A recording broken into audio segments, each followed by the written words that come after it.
Hello, everyone. Welcome to It's a Long Story, a place where we roll dice, we tell stories, and we create magic. Apologize for the delay for those that were maybe watching live or very confused on the different sort of setup here, but something screwed up. But we're good now. So, welcome. I'm just going to run through just the announcements real quick before we just run through. For those that are unfamiliar with what this is, hello. We are a D&D live play that run a campaign of four campaigns of four separate parties living and existing in the same homebrew world, the beautiful, wonderful world of Imea. We are here with the lovely crew from Unearthed Arcanum. Everybody take a look at the camera, wave, and say hi. Hi. Hello. Hi. Excited to get started tonight. So real quick, just running through the announcements really as fast as I possibly can. This month we are adding in 2 one-shots. I unfortunately will not be able to do this Saturday, but we're adding in 2 Candela Obscura one-shots. For those who are unfamiliar, Candela Obscura, check out Critical Role. It's their new kind of creepy horror game that is set with a very easy dice system and really cool, really heavy RP sort of stuff. So we did our own version back in September, which you can check out with a bunch of these folks here that are dancing, that are around me in these boxes. And a few others as well, and it was awesome. It was amazing. You should check it out. I will always love that 3 shot. I guess it's gonna be always close to my heart. But we were making one shots for those that are I'm interested in possibly playing, but I'm not sure if I want to dip into a full campaign. Cool, awesome. The 16th and the 23rd. So those are both Saturdays for this month. We are running a one-shot, so it's going to be Shadows of the North Shore, The Haunting of Lovis Cove. Really fun little one-shot design that I think is going to be really cool. So I'm going to put the link to that one-shot as well as many others that are there for this month. We also have Where's My Darling Piddle and one other that I cannot think of at the top of my head. But please consider checking out that Candela Obscura one. I know we have a couple people set up for the 23rd. If we can get at least 3 for the 16th, I will be so happy, and so will you, viewer, if you're signing up, I guess. Anyways, and then also I'm putting in top of that the full campaign that we were trying to get off the ground. So if you are interested in checking out the full campaign with all the details and stuff like that, first off, if you're watching from YouTube, it's down below. But for YouTube and Twitch, it's also in the live chat that we just put on. Okay, who's doing the recap today? Forgot. Cool, awesome. So before we jump into tonight, we need to get an idea where we left off. So Clinton, could you please take it away? Absolutely. So last week we had the Battle of the Sharps. Our lovely adventuring party has finally arrived to Dair's Wharf. They are still on the hunt for Siobhan's missing daughter, Maeve. We came to Dair's Wharf hoping to find some information, but also discovered that Siobhan's longtime partner and ex, Hadrian, who has shop here, has slowly started consolidating power amongst all the rival gangs. After staying with Huxley for an evening, we all left to do some shopping. We are aware that in 7 days' time, there will be a large wedding, which several very interesting people will be at. That wedding of Hadrian to his new partner. As we went out shopping, Nolani fell in love with a lovely archer at her shop. While everyone else made their way into the 9 Secrets Magic shop. Except for Siobhan, who stayed outside, keeping tabs on some suspicious characters. Yori, getting his heart's desire of finding an immovable rod, was told to just take it, grabbed it, and ran out the door. As he exited the building, he was suddenly thrown into a chaotic scene. All sorts of things were going down, and Siobhan was nowhere around. The rest of the party soon followed. We then had a very large combat situation between ourselves and the mysterious figures, the gangs that were going on, which we would later discover that they were trying to rob a bank. Siobhan had spotted Pest, someone we did come here looking for information from, and followed him several blocks away, was able to pin him to the ground. However, he, in a very creepy and odd way, was able to break his own bones and rearrange his limbs in such a way that he was able to fit into a drain pipe about the size of a softball, and was able to escape from Siobhan. Siobhan, hearing the commotion going on back where she had just come from, sprinted back.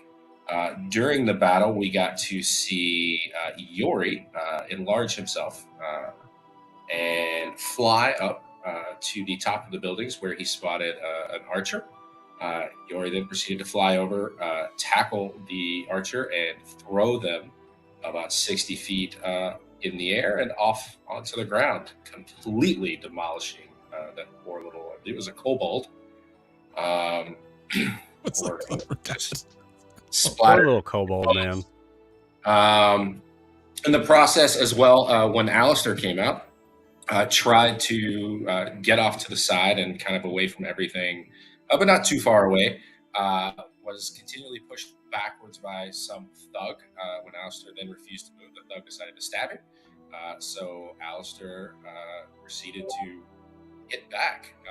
Nalani and his new beautiful halfling doing some fun tricks across the way spotted Alastaire in trouble and helped finish off the thug. Alastaire then focused in on the hooded man that he had spotted earlier, smacking him around with his cane for a little bit, pushing him back into an alley as Nalani and Io and Gwen continued to mop up the rest of the gang out of the street. Just about the time that Alastaire was able to push this seemingly leader of the gang into an alley out of view, a woman comes running up carrying a bag and announces herself as Kara. I believe the exact words that were heard throughout the streets was, "I'm back, bitches." I'm pretty sure it was motherfuckers, but okay. Yeah, I'm back, motherfucker. Excuse me. Excuse me. It is important. I'm back, motherfuckers. Flashback a bit where a tabaxi had stolen the money from the bank and exited the scene. However, ran the same direction that Kara was coming from, or Siobhan. Siobhan stealthily grabbed the sack of gold and kept on going, and arrived to the scene. Guards then descended upon her, and also we discovered that one of the other people in the group hiding in a building across the way was Siobhan's childhood friend, who now appears to be working with a group, I believe, called the Compass. He said, yes, who seemed to be on the better side of the law, if not fully on the side of the law. However, meanwhile, back in the alley, Alastaire then took out this character's legs, knocked him in the knee, knocked him out completely. Did not kill him, just knocked him out. And then realizing with Kara having arrived that they needed to make a hasty exit, decided to choose the one figure that no one seemed to have been caring about earlier, and took on the face and the disguise and the coat of the individual he had just knocked out, exited the alley, and tried to walk back to Huxley's. Kara, who has now announced her presence, went invisible and slipped away from everyone else, up to Gwen, Nalani, and Io, and Yori, and told them that we should all be heading back to Huxley's, which Alastaire was already on his way there. However, in their conversation, they lost sight of Alastaire, and then they decided to head back to Huxley's and hopefully meet up with them there. Alastaire, knowing that he needed to get away but not draw as much attention, took a different route. However, as the session drew to a close, Alastaire was caught up by an individual in a carriage, who then asked Alastair to get inside the carriage. Alastair initially refused, and then he was commanded to enter into the carriage, at which he did, and recognized the person sitting across from him was none other than Marion, the leader of the slaver gang here in Dair's Wharf. And unbeknownst to Alastair, he had taken the disguise of Marion's son.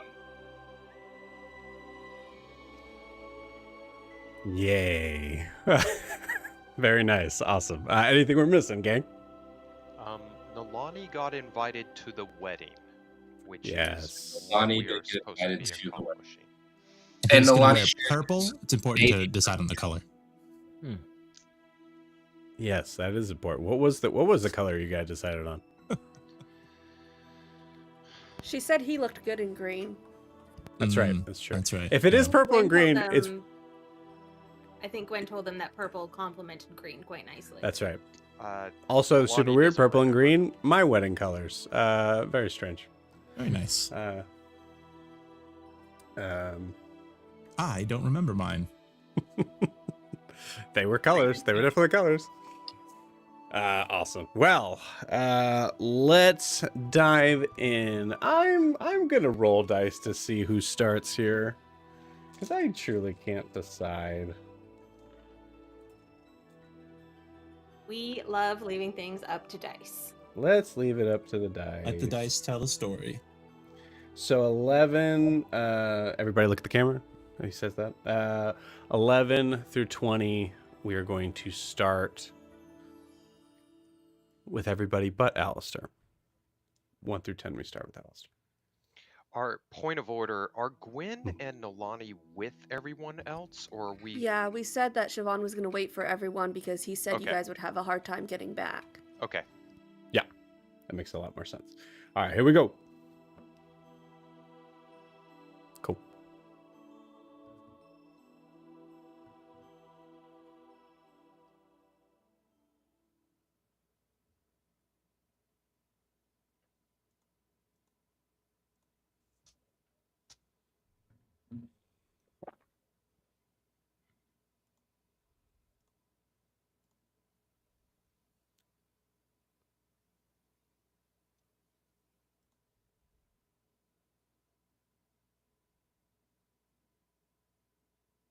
Why is it not working? There we go. No.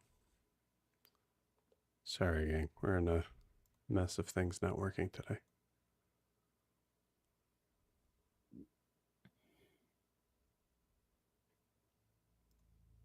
There we go.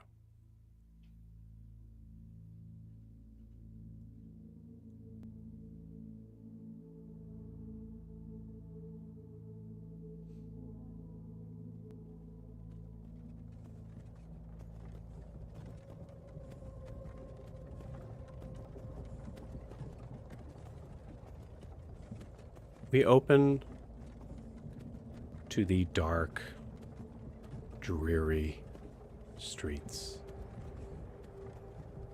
of the South Warrens.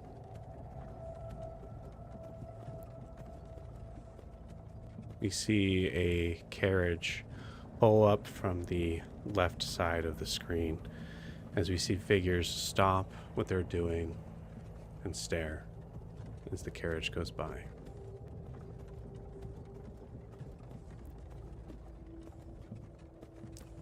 The carriage itself, as we see now flipping to sort of a front view, as we see figures on either side turning and looking, we see a dark black horse with a white diamond in its head, but no driver.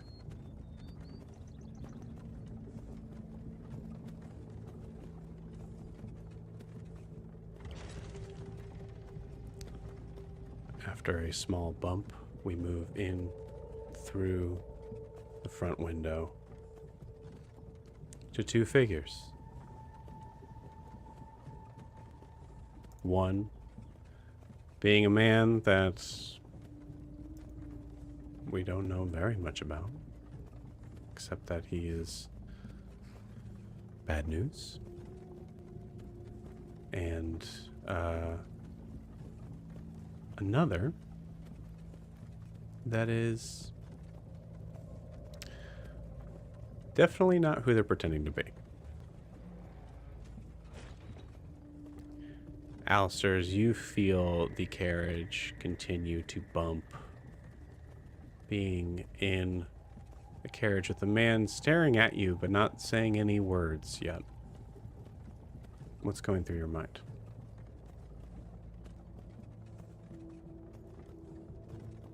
I think there is a part of him that is trying to figure out all variables in this situation. I think it's that scene of just literally all the equations coming, across his eyes as he's looking at the doors. He's thinking of different alibis. He knows that he recognizes this person, but doesn't understand why he picked him up. So he's trying to figure that out as well. And I think generally he's scared and trying to compose himself right now.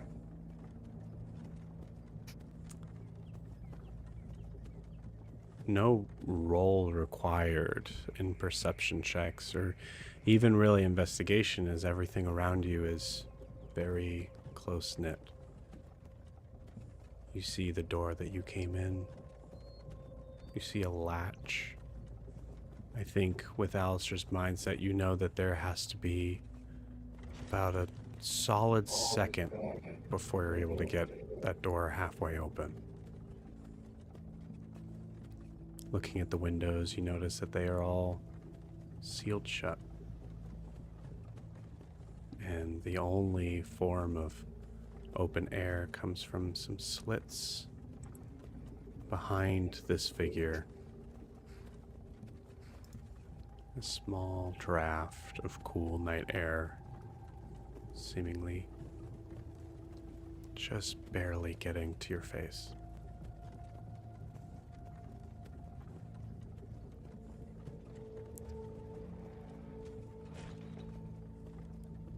The man finally speaks up.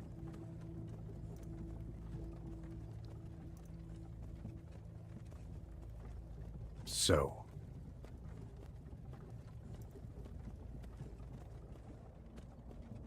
mind telling me what the whole plan was?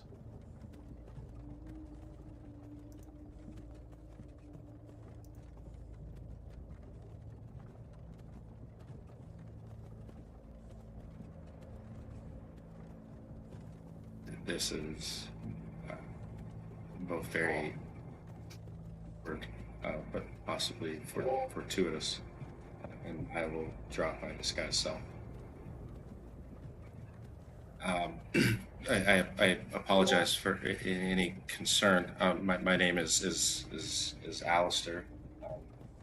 As soon as you drop the disguise self, the carriage stops.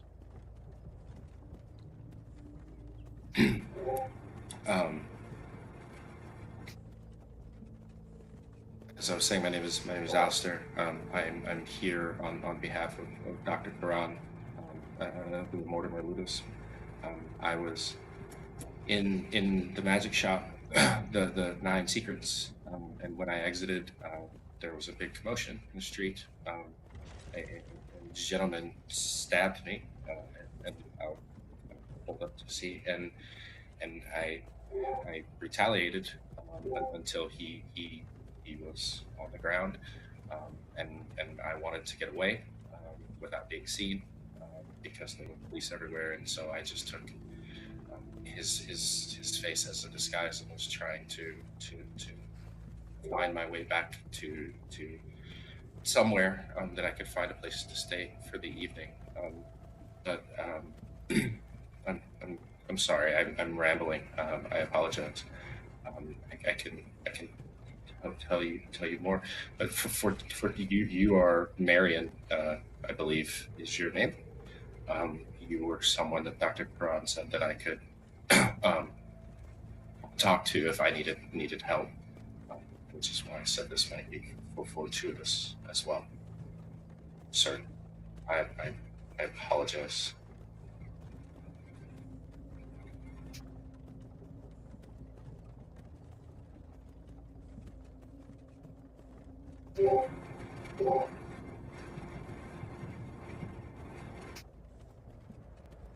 In the midst of the pointless drivel that was whatever fell out your mouth, you mentioned, and you are wearing my son's cloak. What is the state of him? Well, I can assure Before you sir, speak, choose your words. Slow down. If I hear another stumble, you will never talk again.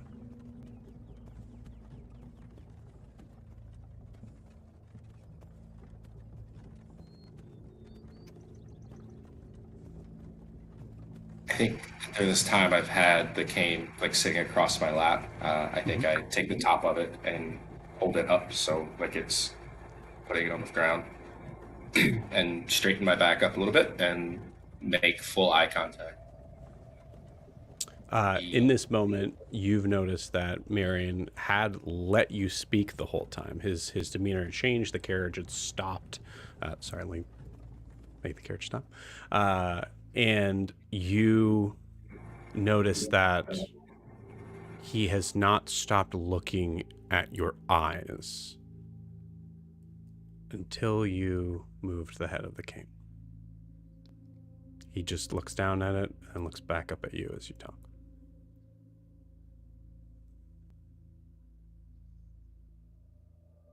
The man that I took this cloak from and the visage that I copied, I knocked unconscious after trying to have them stop attacking me by hitting his knee. When I left, he was alive but unconscious. But I was extremely worried and concerned for my own safety and fled the scene as quickly as I could.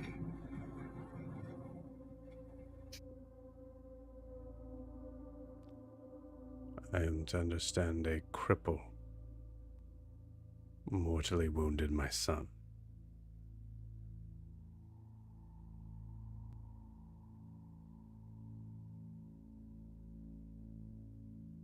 Been quite thoroughly abused in my life and have found some ways to defend myself.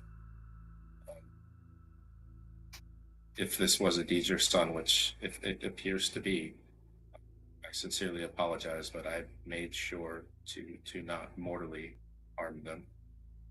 And when I left, he was still alive. You know who I am, boy. Dr. Quran did give me your name. Then you know I don't like apologies.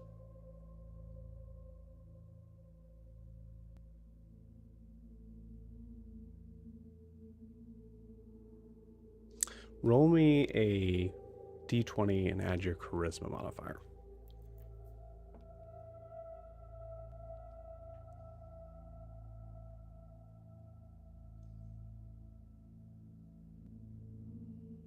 Gonna be a 19.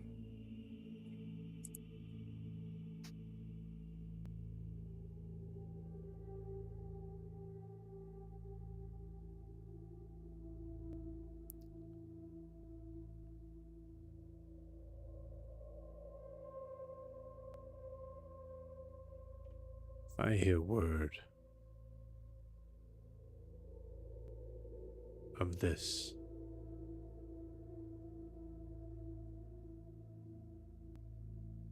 from anyone, including those that were there,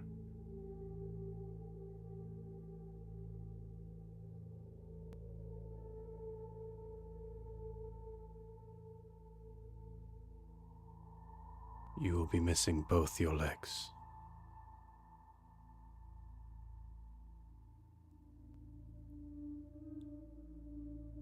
When you exit this carriage, you will leave my son's cloak And you move as quickly as you can to make sure no one speaks of my son's demise.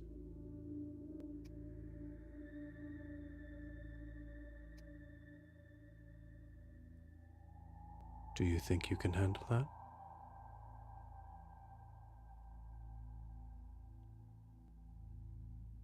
Yes, sir. I want to be very clear. Many whom I have conversations like this assume it best to run and flee the city.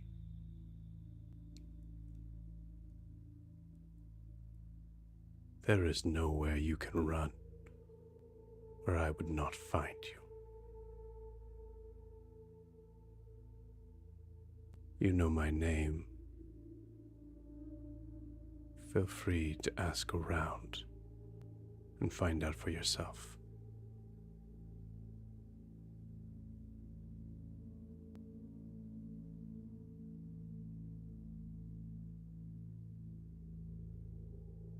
He looks down at the cane again.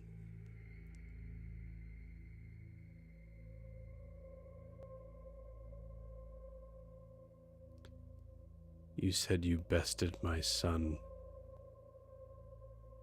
physically.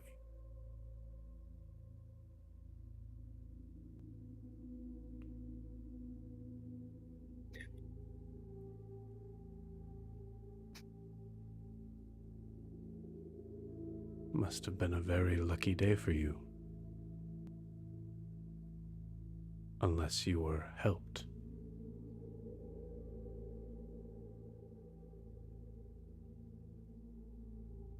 Yes, in some ways you could say I was helped.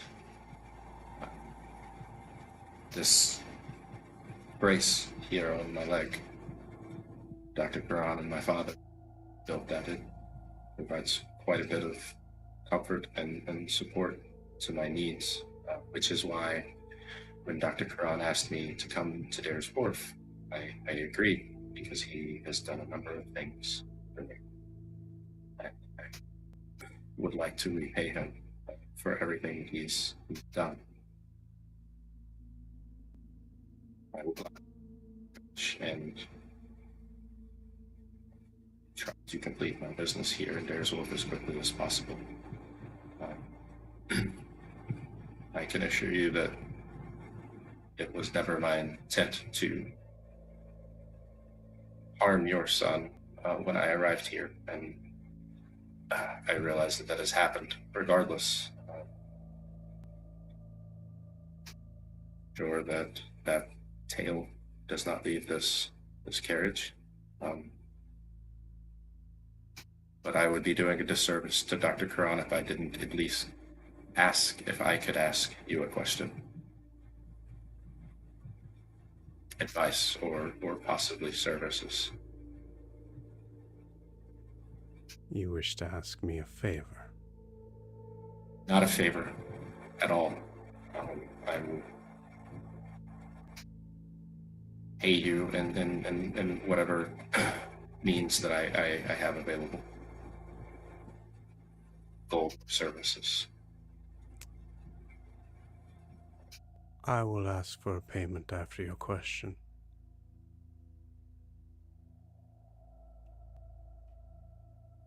Fair. My mentor, Dr. Karan, was double-crossed by an individual who goes by the name of Pest. He supplied a faulty component for a magic spell that seriously injured Dr. Karan and destroyed his lab.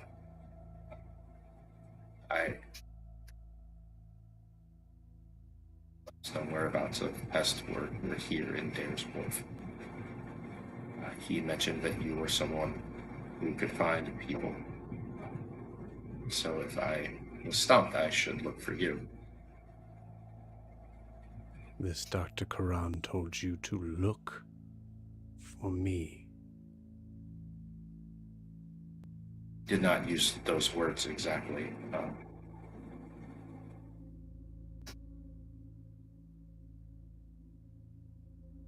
Essentially, that was the meaning. Contact you or someone within your organization.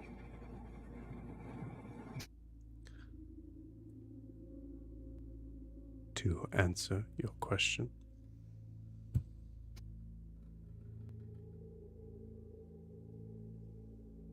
show me this brace.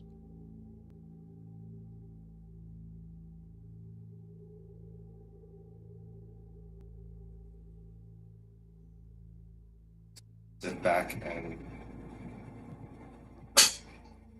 send my leg out for him to inspect the brace.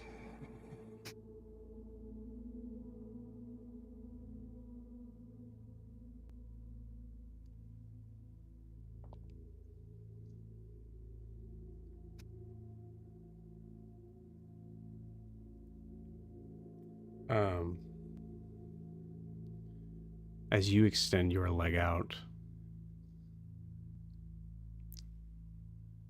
before you have much chance to react, he drives his elbow hard into and through the brace, shattering it. You feel a wave of pain move through you, more than you feel that you've felt since you were a kid. And he grabs the back of your neck and pulls you in close to his shoulder. Says, "If you think I have anything to do with the filth that my sons and that demon are working with, then you and this Dr. Quran know nothing. Get out."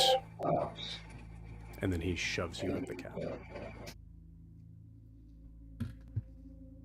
In that moment where I understand I am in a tremendous amount of pain and he has got me around the neck, could I have dropped a button underneath his bench seat? I'm going to actually, so I was going to ask for this anyways. Roll me a wisdom saving throw.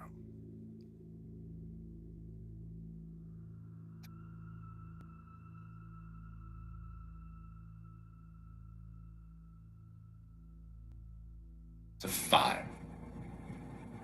Okay.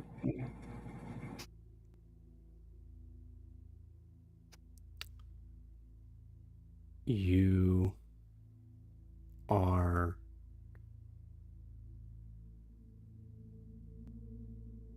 feeling your pain receptors are going haywire.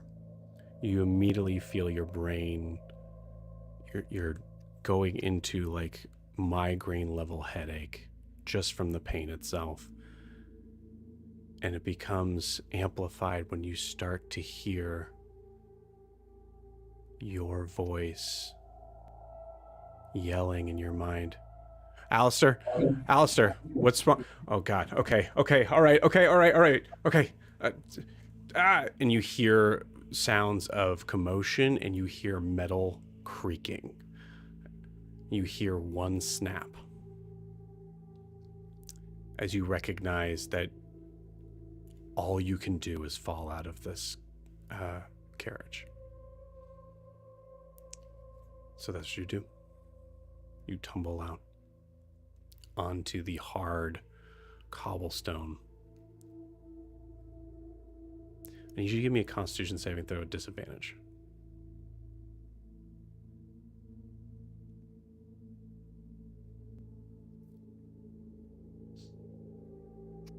$17.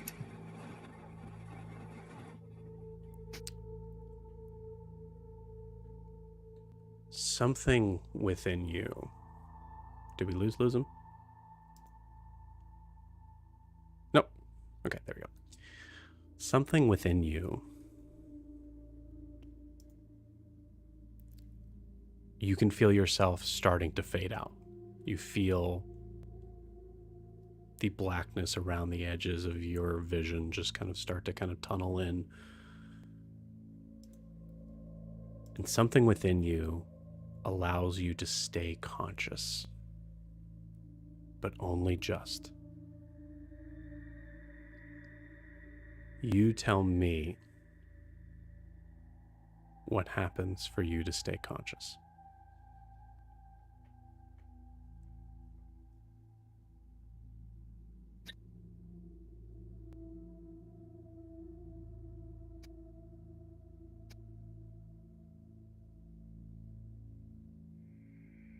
Think as he hits the ground and sees that carriage pulling away. It's dark. There's no one else around. I think that he, in this moment, the pain and all of this, he's thinking about the fact that he has consistently found himself in these situations where he's alone and in pain. In that moment and ready to give up, he thinks about where he was going before this started, which was back to see Gwen and Aya and Lori and Siobhan. Rather than waiting on them to come to him, I think he realizes he needs to stay awake to get to them. So I think at the beginning of this moment, as you feel yourself starting to kind of go out,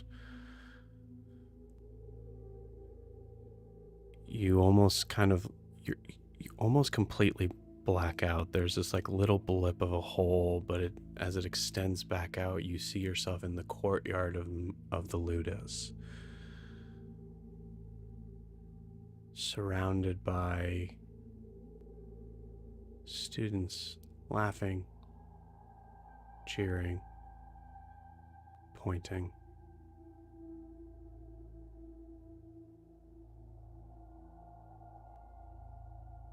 You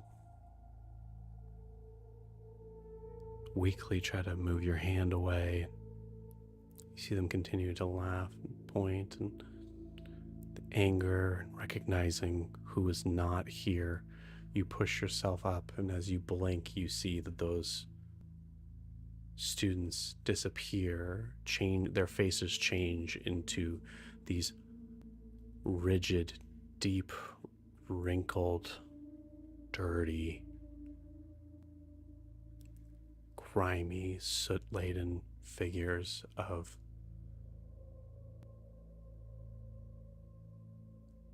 citizens of the South Warrens. You see they're all standing around you. You're not really sure if they're waiting for you to go unconscious so they can pick your pocket, or if they're just watching because it's interesting, or if they're looking for a way to help. It is fully inscrutable what is on their face, but it's enough to recognize that if you go out, you may lose everything you have. You pick yourself up and you see them start to kind of scatter away. I'll let you roll it. Roll me a luck check, please.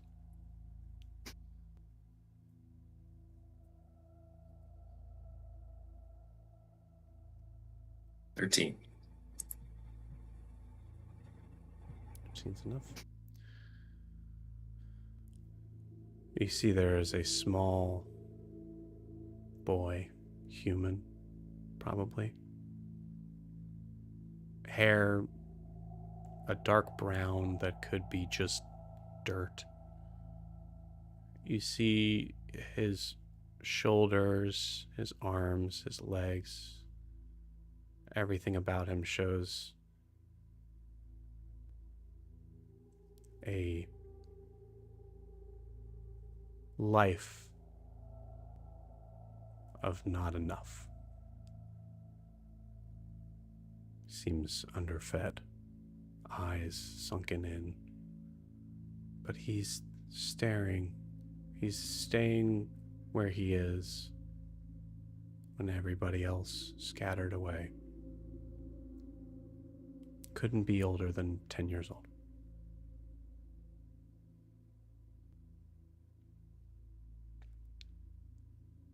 Kid, come here.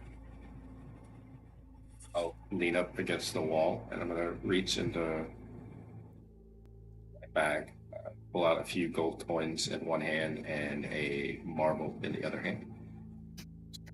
I'm out for it, but take a hand.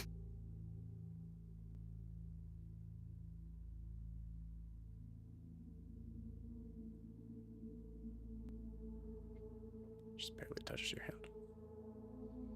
I'll open up the hand that has the marble in it, and then I will flash an image of Gwen using my artificer skill. Just a little image of.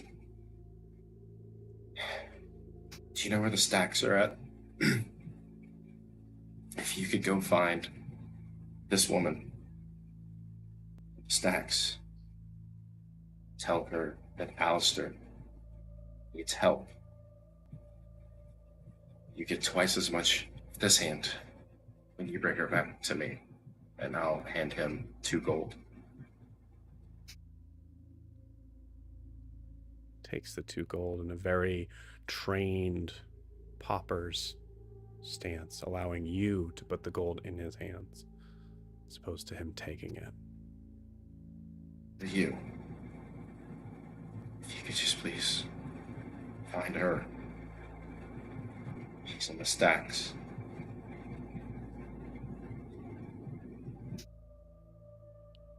Roll me a persuasion check.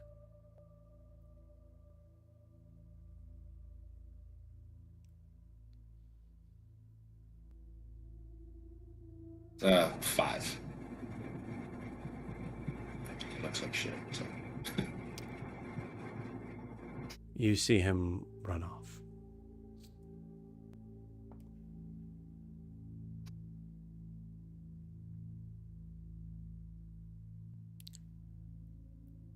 Do you try to walk, or do you stay put?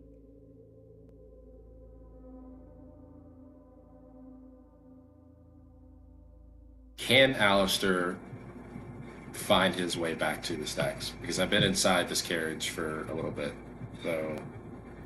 I think your intelligence is still intact for the most part. The reality is you feel like you're on borrowed time, going in and out of consciousness here. But I know enough that it's down by the water, so if I just head that direction, I will eventually find something I know.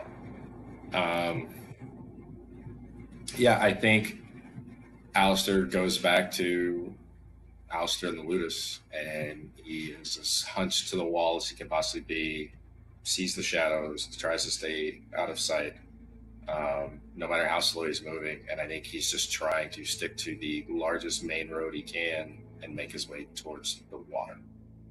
Okay. I don't know what else to do. I'm going to have you roll Constitution saving throws to stay conscious based on the amount you go. I'm going to have you roll 4. The DCs will go up exponentially the further you get, but that means that you got closer. A disadvantage. Straight roll.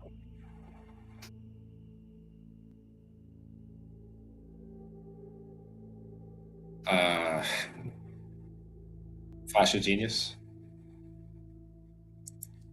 No? I don't think so. Alright, so the first one was a 7. Okay. Next one, roll with disadvantage. You made it, but just barely.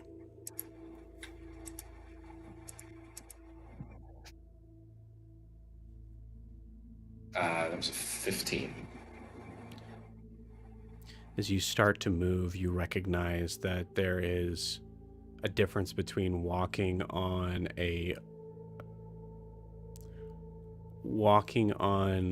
a ligament that doesn't work and walking on a ligament that is shooting pain into your brain.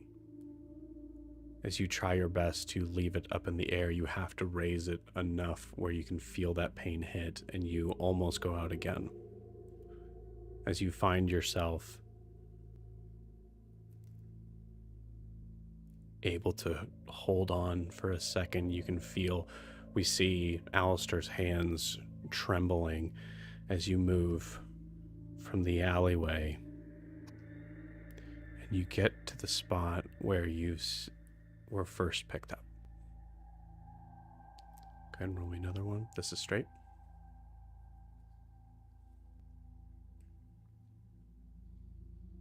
$16.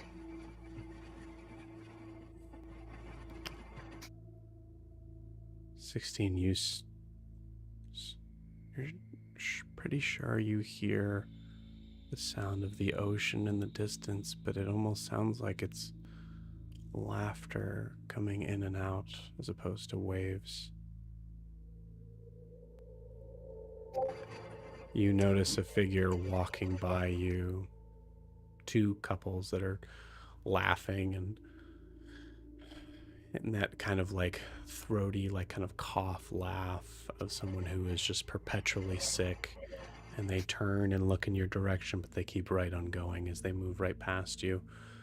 You see them moving so much faster than you. And there's a point where there's a disheartened point of recognizing this is going to take forever. Roll me your last Constitution saving throw at disadvantage. I imagine he has tears rolling down his face right now.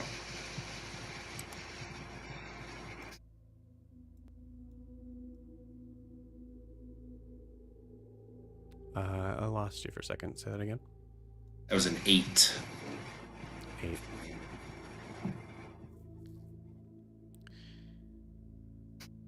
As you continue forward, you start to hear the laughter get louder, but seem to fade in and out, sounding like waves, and you almost feel like you might hear the creaking of a dock before you fully collapse on the ground.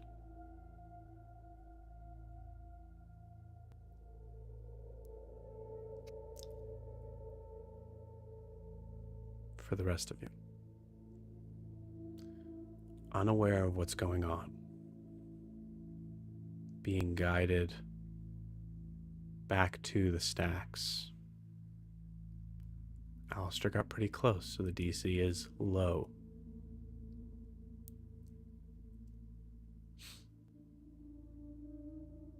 Thankfully, there's no need for a luck check on whether or not you pass by him, as you would see him.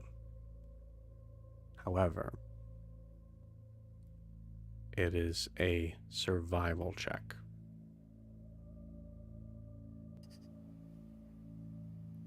And I believe, Siobhan, you're in the lead, so you'd be rolling it. And it's straight? No guidance, nothing? I don't think you know to add guidance. Okay. Which dice are we doing?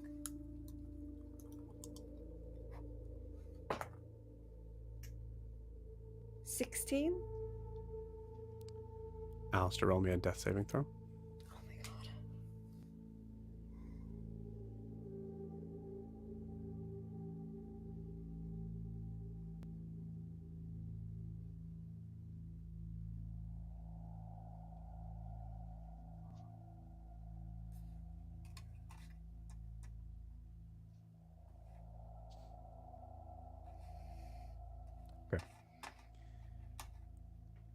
Kara, as you are heading back, you hear conversations from your party going back and forth, and they're either cheery or menial or in between. I think Yori is saying what a great fight. And 17, is it 17 or 16? 16? 16 is enough to feel like something's wrong. You should have caught up to Alastaire by now. But you don't see him. Roll me another survival check.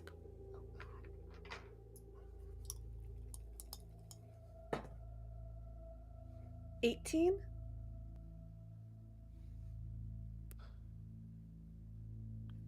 Alastaire, roll me one more death saving throw.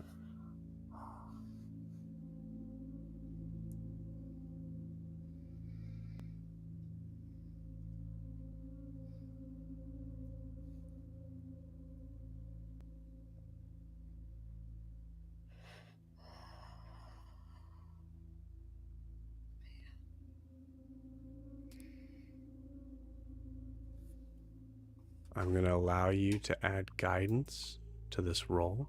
This death save will stay the same no matter what, but in the idea that you know that something is wrong.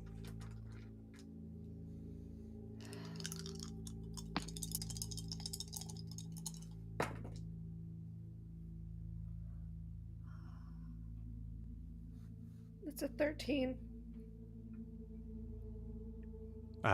Guidance lets you add, correct? Or am I wrong? That's with the guidance. I apologize. You're able to add guidance to the previous roll. Oh. Because you found out it was wrong the first roll. What was it? 18? So it's 21 now. 21. Oh my god. 21. With a 21, you see on the corner, the precipice between where the Warrens and the Stacks kind of meet up and are one and the same. You see a body laying down, not something that is out of place for this area. But you're pretty sure you see a glimmer of blue next to the body. I'm going to roll a luck check here.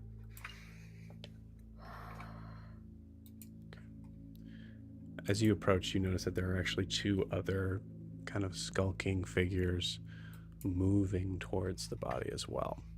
And they're currently beating you, but they're moving slow.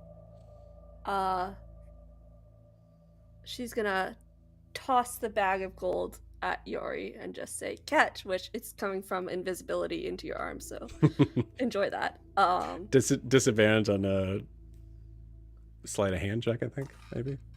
For Yori to catch it. Yeah. Cool. Well, for Yori would have to roll it. So straight roll. Oh, dang. Hold on, let me re-roll that because it did the advantage. So I'll just roll myself. 17. 17. With 17, you catch it and you notice one gold start to kind of slip out, and you you do the cool catch with your hand. And then she's going to change into Iliar as she starts running, and once she's shifted, drop invisibilities and say, guys, this way, and she's gonna run as fast as she can and kind of baseball slide up to him and get over him with two daggers out. If she can beat those other two. You absolutely can. You see them look at you. Two figures. They seem to be lean and underfed, but living a life that way. You see they also have a dagger in their hand, and they don't seem to move away. They seem to come closer, seeing that they outnumber you right now. She's gonna put her hand on Alastaire's chest and cast Cure Wounds. I'm gonna allow Gwyn to do something here. Anyone who wants to jump in can. So Gwyn, We see Iliar start taking off running. Gwyn would be right behind her. Cool. Gwyn, I think Slower, you see this of at course, least from a no one's as distance. fast Yeah, as because her. you're slower, so you see this from a distance as you see Iliar kind of protecting some mound. You don't even see a body just yet, but you see two others that look like they're kind of they're still moving forward. If Nalani saw them pull out their daggers and keep going towards her, he would shoot them. Cool. You got it. If I got that Cure Wounds off, we lost him. No.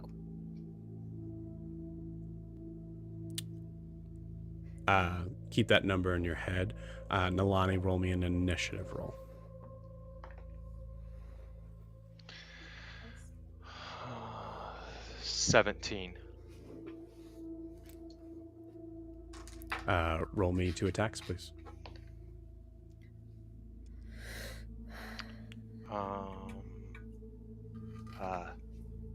30. And Okay. 13 plus, that's 25. Okay. You shoot both of them, and you see one of them manages to hit right into the hand and into their side as you see them drop the dagger. The other one turns and looks and gets hit right in the shoulder, getting knocked into the wall. They both try to pick themselves up and just start to kind of run off. Siobhan, roll me a medicine check, please. To get the cure wound spell off? To see if the cure wounds worked.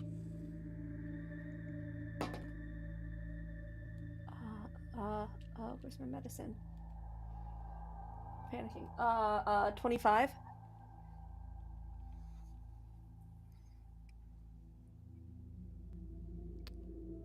Alastaire, what do you say when you come to?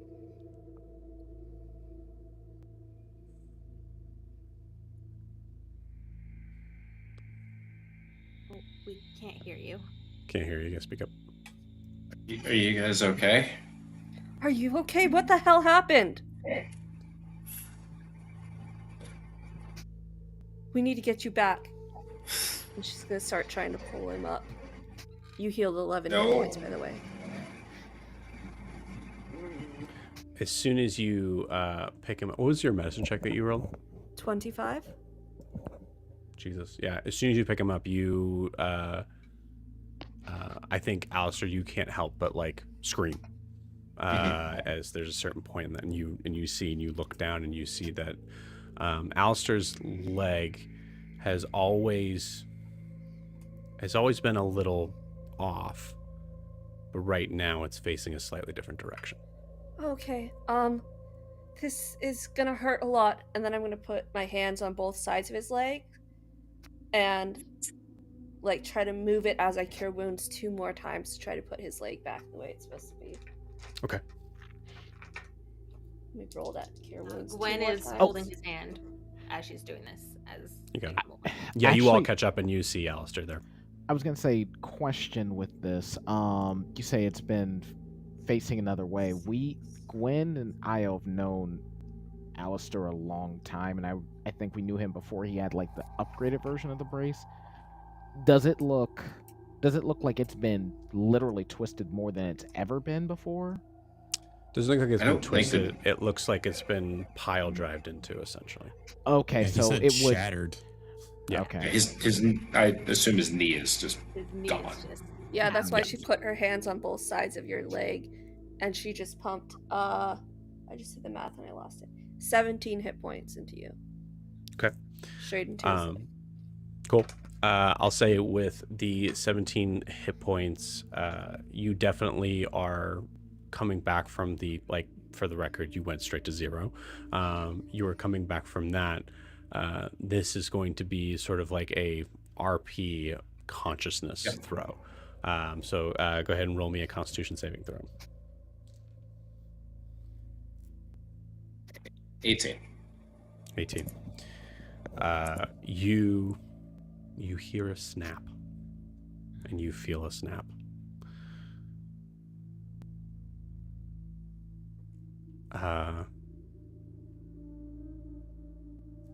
Roll something here. Okay.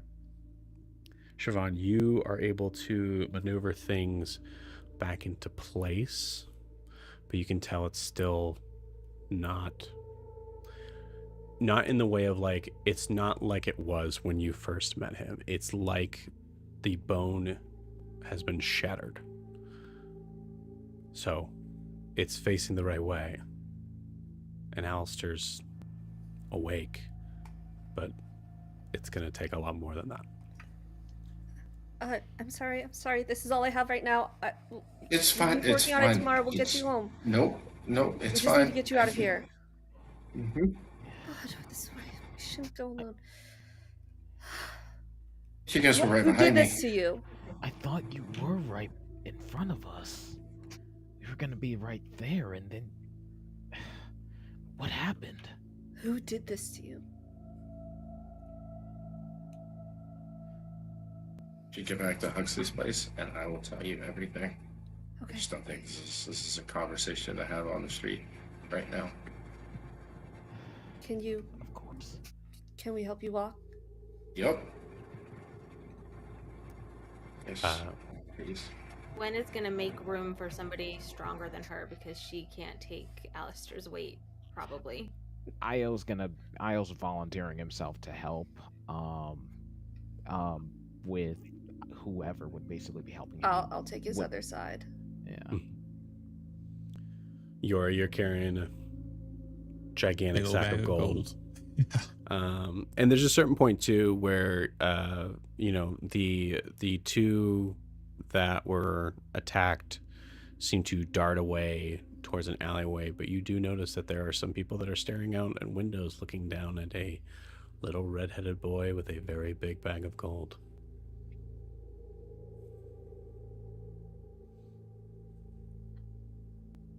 The equivalent of a $sign on it. Essentially. But you go ahead. I was gonna say I'd lean over to Siobhan.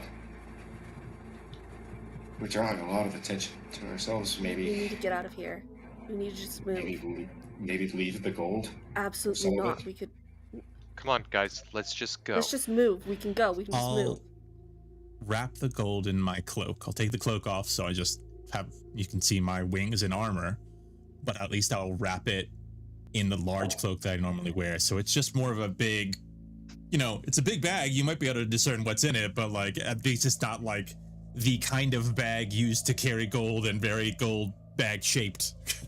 Try to disguise it a little bit. Roll Wait, me don't you have a a bag of sleight of holding? hand check. Okay. The dimensions on bag of holding would take too long to get all that gold in. And everyone would see us pour it into it. Yeah. Yeah. It's a 12. 12. Okay. 12, yeah.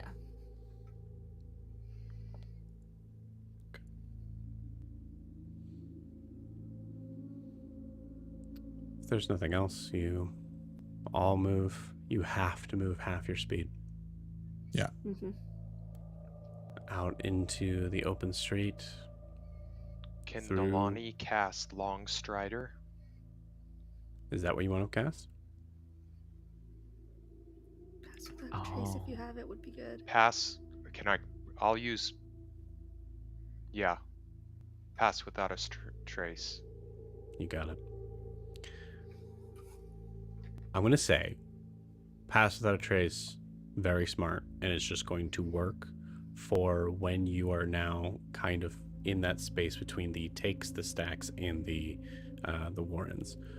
For sure, I'd say you're maybe like 5 or somewhere between 5 to 10 sets of eyes definitely saw you with a bag of gold. Right. But hobbling and trying your best, you get to the front door, or the side door, I guess. It is locked. I'll bang on it twice and say, "Honey, I'm home." See if that works. You hear a response back. That only works if it's my voice. Open the fucking door. Then why have a phrase at all? Couldn't you just say like open? Why do Hey, open honey, the I'm home fucking if it's door. your They've got the voice staff. Let that us in, opens it? Huxley. Yeah, you hear a dramatic pause. Okay, jeez. You hear him open the door. And you see let me pull him up real quick. You see a face of that same sort of like smirky grin.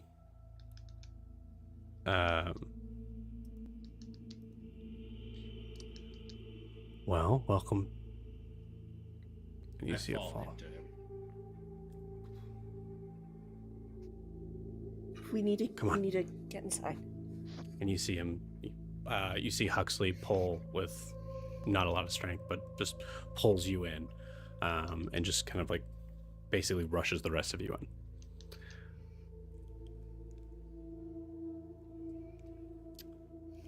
He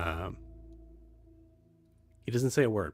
As you all gather, you see him push a bunch of like what looks to be like a table that was like set up and actually rather neat and clean. You see him like that's the closest place, and he just shoves it all to the ground as you put Alastaire up on the table.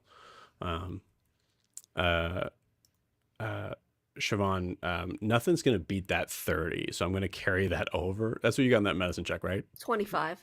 25. Okay, cool. 25 is definitely enough. I'm gonna say that carries over to this moment. It was just like, but it was like you had to have that time and then and the light and all of that stuff. You see it looks really bad. There's a certain point in time with above board when we look at like things like injuries, deformities, things like that, of like certain heavy things that don't seem to just be healed with a health spell. Siobhan, with a 25, you are pretty sure. You're sure of two things. One, Alistaire's gonna be okay. Two, this being able to figure out how to get things back into a working order just to the point of where Alastaire was is beyond your expertise.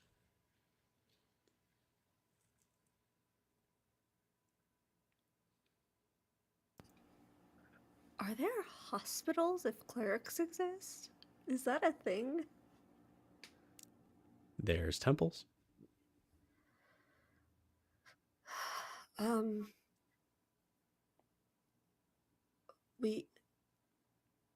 We can't move him through the streets again. It would be too dangerous, too slow. I don't want to bring anybody here without your permission, Huxley, but we need to get somebody who's far better at this than me. We need to get someone from the Temple District. If you know anybody, if you trust anybody from the Temple District, but we need an expert. Gwen is just staring at Huxley. Like, I'm gonna roll something. there's only one answer here, buddy. Give the right one. Huxley is not here. Huxley's staring at a spot just to the side of Alistaire's body.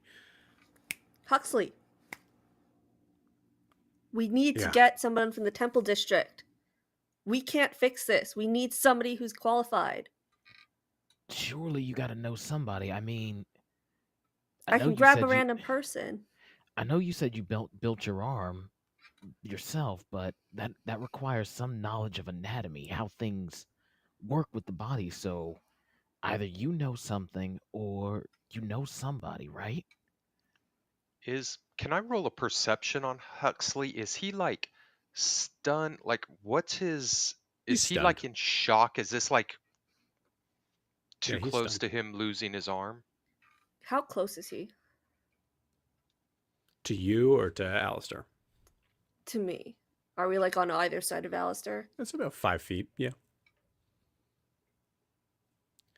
I'm gonna reach across and grab his collar. Stop that. I've got to Focus. There's no way, dude. I'm sorry. I love you.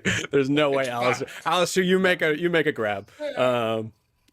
Okay. All right. I'm just trying to think. The closest person's Finn. Okay. He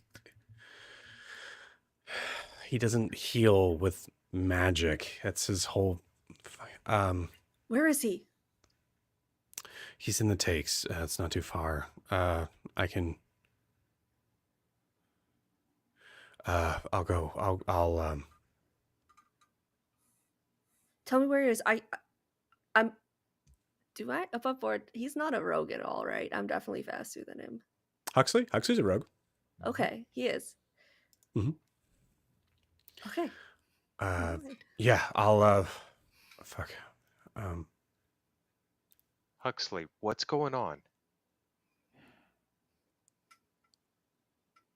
I just got back here. Okay, I don't even know if Finn's still there. Okay, yeah. All right. No, what's going on? You're a smartass. You always have the answers. What's going Shut on? the fuck up, Nalani. Shut up. Shut up. Let me think. Okay. All right. Okay. All right. I'll go get Finn. I'll go get Finn. Hey, Siobhan, I think you can- should go with him. No, Yeah, she should can- stay. No, somebody should go with him. Sidro, I think he's he knows capable this of can- taking care of better. himself. No, I'm not worried about that. He's already out the door. Marion did this. Apparently, the person that I disguised myself was his son. His fucking son, yeah. Holy shit. Oh, so But hey, there's good news in this. Marion Pest is not working with Marion at all, and Marion will have nothing to do with them. Figured that out at least. Thank you. Made a deal, like you do the all the time. What deal? Wait. You made a deal with Marion? Yeah, the I got cost. to ask a question, and then he Did paid this? him to answer the question. He did what? I can't actually. I Clinton. paid. I asked him a question, and then I had to pay for the answer. Pay And with the what? answer was he doesn't know where Pest is, or he doesn't work with him either. It was your niece. Siobhan, would Yeah. you show me what Marion looks like again? I just wanna.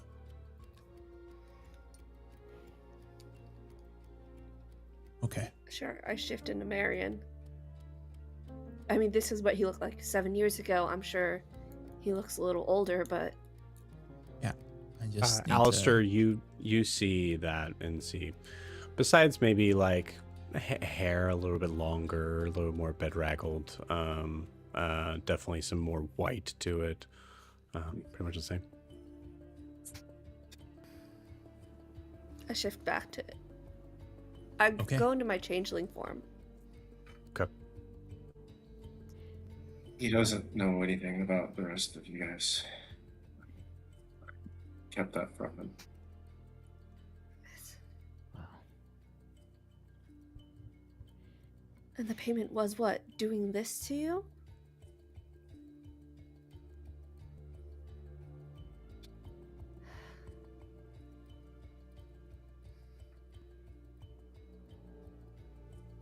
Do. I mean, it doesn't matter. It changes. But No, I should have been there. no, I should have been there. I was the one right behind you, but I was trying to figure out what to do with his son. With you, I should have been watching his back. This is on me. I think we really stick to the no one alone. We all made choices today that put people in danger because we left people alone.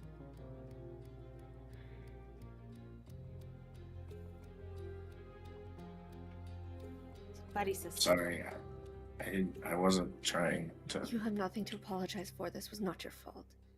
Yeah, you Couldn't did have nothing known. wrong. You honestly, it was a smart gamble.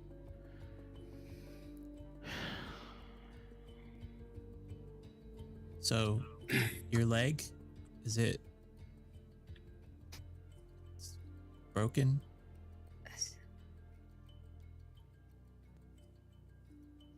I don't mean to. It, I know. It's back home. If someone had a arm or a leg that just was crushed or didn't work anymore,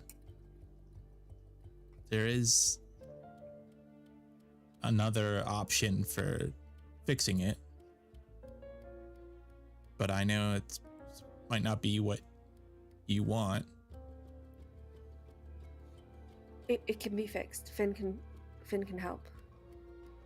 Do you know Finn Okay. Do I know Finn? as well? Roll me a Because- history check. No, roll me a luck check. You know of Finn, for sure. Natural 20. Oh no, wait. That's a natural 1. These dice are reversed. I had to look at it. I was like, wait, hold on. Oh god. Incredible. It's like, why does it look like a It's taking black us on a hole? journey. That's probably not good. That's not good. Black hole. That's the Natural 1. Just have numbers on your dice, people. Just get numbers. hey, listen. You Well, I do saw whatever the you 19 want. Next to it, You want to have marks on all and every single number of your dice? That's fine. As long as you know them, I'm good. You do what you want. But no, I also get very annoyed when I look at my dice and I go, what the fuck does that mean? Well, then I saw the 19. I was like, there's no way the 19's next to the 20. I know better than that. That's how you know. Also, to further ease the tension, Clinton, do you want to tell them what you rolled on your death saving throws? First one was a 7. The second one was an 8. And then for shits and giggles, I rolled the third one. It was a 12. So the third one would have passed. We only had 2, but that 2 was rough. Yeah, I Yep. saw that. Yeah, if you roll D&D Beyond. Oh, you did. Okay. Yeah, Wait, wait. But I wasn't saying anything. You know, you can actually do a self roll if you go Or down a when you hit the private roll. D20. Yeah, no, I did that for the third one. Oh, I forget you guys look like Yeah. most. I don't usually look at D&D It's Beyond when I'm always rolling up. dice. So. Right. Yeah, it's always up for me. Yeah. I don't know who the fuck Finn is, apparently. What Oh, you okay. know is that Finn is Finn was a rather well-known pirate way before you were born. Or we'll say at least way before you were on the scene. And then somehow, according to legend, turned his life around and is now now resides at the Sea Glass Spire as a cleric for Umberly. That's what you know.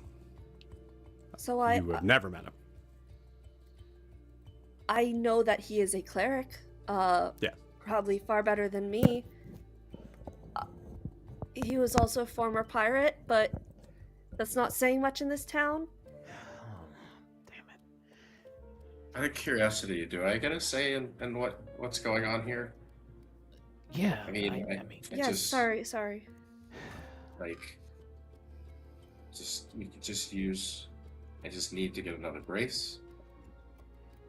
Be fine. It can heal all There's this. a lot of damage in there, Alastair. A brace. Yeah, I'm will aware. support. I'm aware. I've lived with all that damage what do you my need? entire life. So And then I think after Io says, what do you need? He's literally starting to look around and literally just rummaging through Huxley's stuff to just see if he can find things that he remembers. Like, okay, there's bits of metal, leather. Cool. Roll me a dexterity saving throw. Okay. All right, saving throws. Got the roll. That's a 15. 15. Cool. At a certain point, as you are rummaging through, you're trying to like look through shelves and things like that, and just like trying to find. I think in my view of Io, like just trying to find something to be of help. Io, you find a you find along a desk is a bunch of papers sort of stacked on top of each other, and you're kind of like looking for like maybe a bandage or something, and you run your hand sort of like underneath, and you I'm gonna say this is still an extremely dangerous area. You take 1 point of piercing damage from a set of X-Acto knives that are underneath this stack of materials. And I think with that, it's like, oh shit, I totally forgot this place is booby trapped to all hell. So Everybody is aware that wasn't a booby trap. That was just Huxley not putting stools away. I think that's him trying to save face too. Yeah, I love that. I think Gwen would go over to Alastaire and just say, it can't hurt to have someone who Huxley says has experience maybe offer some guidance with the brace, some upgrades.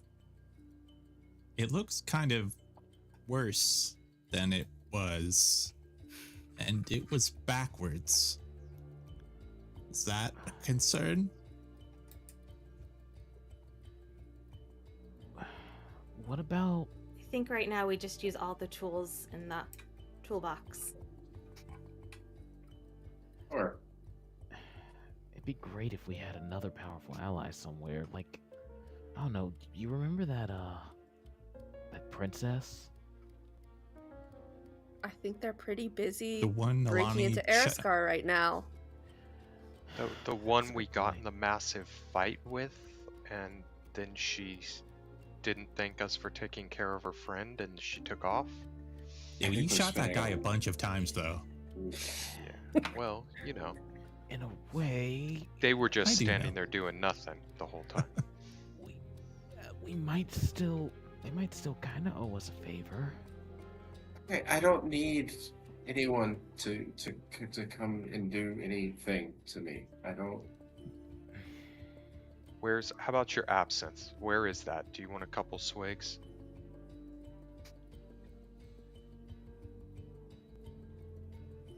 I just think we could be planning other. Where did this gold come from? I stole it from the robbers. That was very I just good timing. Awesome. wanted to create Yeah. a distraction, and I figured that would be one hell of, and it was a really, really loud distraction. We kind of did a heist. It was like other people were So- doing it, but then we ended Yes, up with it. unfortunately, Basically, we they're just hype. stole from the Red Thorns. But Is that bad? did Alastaire, did it... Look what their leader did to Alastaire, and he didn't even Right, know we but- stole his money. But Alastaire Oh. said that Marion didn't, well, at least with regards to Pest, didn't know what his son was doing. And I made sure that I didn't mention you guys at all, or any one of you, or really anyone there. But he So, saw. He has eyes and ears. I mean, they all have eyes and ears everywhere. They saw all of us help you back. Specifically, well, they also saw Kara. However, when we were helping you back, Little Man was the one carrying the gold. Is there any No, I way wrapped they... it in my cloak, so it's fine. I think it's fine. Yeah. I mean, wrapped also it. like, yeah, it's we were so far from the Sharps. There's Oh, a chance uh, that people won't correlate the two. Do you Sometimes- think... Do you think Kara might kind of take a lot of the credit for that? People are definitely going to be talking it. I think that that statement made it very clear who's taking the credit for that. I mean, we have a literal phantom thief on our hands. A thief Alastaire, back we- from the dead.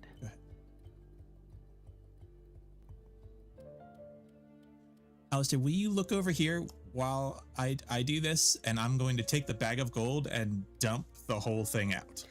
What are you doing?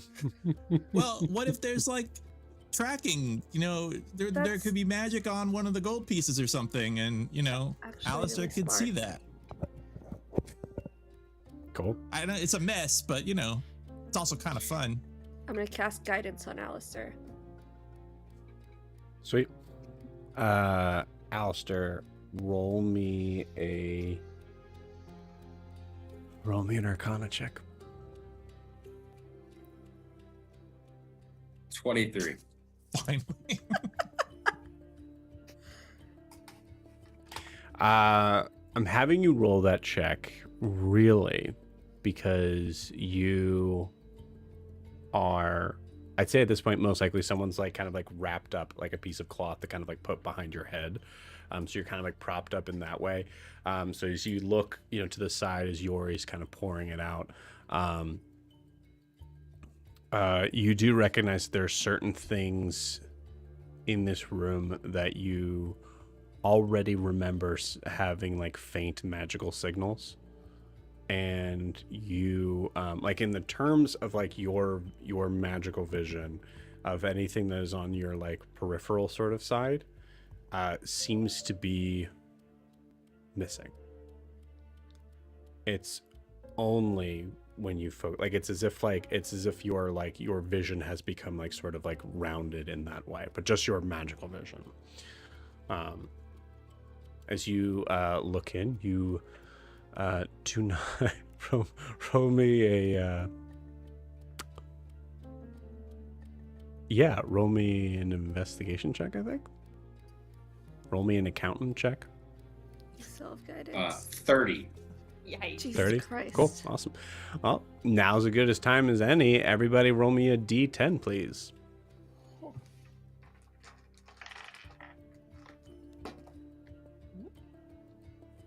Right. 6. 6. Oh, there it is. 5. 7. Put it in 5. mid-game. Cool. Yeah, that's a good idea. But they could be added. 6. 6. 1. 10. Come on. Are you sure it's a 1 and not a 0? No. I'm positive. Cool. Nice even round number, and feel free to do the math for me if I'm wrong on that. You equate that there's probably somewhere around 35,000 gold that is pouring out of this bag.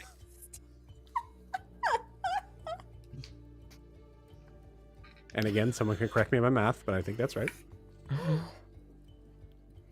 Cool. You do not see any tracking device. So for the next solid 60 seconds, we just all stand there and watch him pour this gold out of this bag. Yeah. In shock. There's a certain point, Yori, where you're not sure if this is also a bag of holding, and you're just like, where is it all coming from? I don't know how I carried that. Yeah.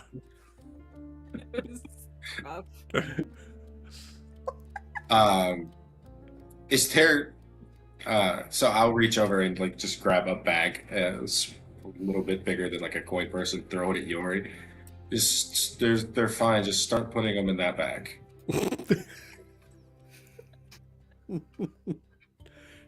Okay. I'm just gonna say, RP wise, Yori, you get about 500 in when you're like, it's gonna break, dude. Oh, it's a bag of holding. Oh, is it? Oh, okay, never mind. Yeah, cool. Yeah. Yori, you spend the rest now of the I need night to doing do the this. math of what space 35,000 gold pieces takes up, because it's a 2-foot radius, 4-foot deep hole in a bag of holding.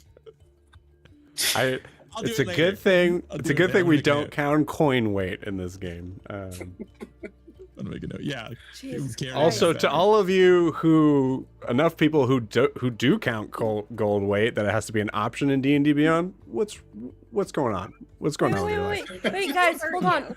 Don't we want to put it back in the bag it came in? We might be able to use it as a bargaining chip. Can't we just? Isn't gold just a bargaining chip? Yes. Okay, just Or put it in did they the want bag the? holding. I mean, we could just give them the We bag. can give him the bag of holding if it comes to that. Like, No. If we could, because then I could end the infusion as we walk away. I'm sorry. He just no, that's died. what was in my head. Hilarious, Rachel. I'm sorry. 35,000 gold explodes out of the bag. Yep. I think a lot of this is in game, and Alastair, when you laugh at that, everybody like there's a full like nervous laughter of like, okay, and then Alastair, you like immediately like as you're laughing, like oh okay, right there. Yeah. Gwen said it Um, purposely to make him laugh. Yeah. About another 20 minutes go by, and then there is a knock. There's no knock. It's actually sorry. No. There's a knock. 2 knocks. What am I? Oh, I forgot. There's 2 knocks at the door.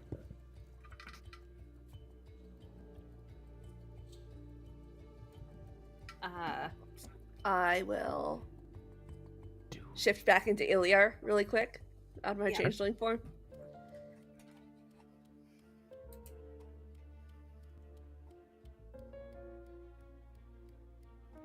No one's entered yet.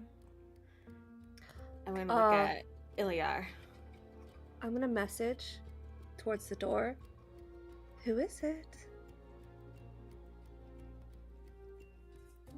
I hope this was the right address. I was told to knock twice. It's Finn, Black Tide. Where's Huxley? He gave me directions here, and he seemed to be preoccupied with something else. Okay. Yeah, he did, didn't he? I'm messaging that. Cool. What the hell? So Finn's here and Huxley is not. Maybe You can someone say I should have told you gone so with now. him. Okay. You don't want me to leave? You want me to leave? I don't get it. I don't know what to do. I'm gonna go open the door. Something was clearly off with him. Cool. You open the door. You see a man. A man standing out. If you don't give any, if you're standing in the way, he's not going to obtrude at all. He's just standing out there, and you notice that he's wearing like what looks to be like a rather oversized, like long black kind of like hood, really it's really just like kind of more of just like a blanket that just has to be down and like is around him, and I think it's just like tied by itself. And you see there's just a bunch of black rags. You notice he's not wearing any shoes. Doesn't seem to be carrying anything in his hands.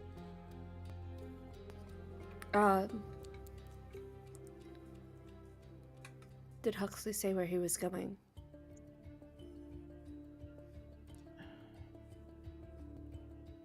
Your friend didn't even want to give me his name. So, no.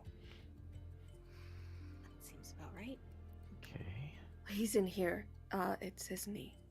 If you could help us. We can course. pay you whatever is required. That's not necessary, but thank you. As he passes by you, walks in to this huge factory floor, looks around. I'll say everybody here, roll me whatever check you would like on Finn. I want to walk up and put my hand on my back like I'm guiding him and use my abilities. So insight check. On his back? On his back. Cool.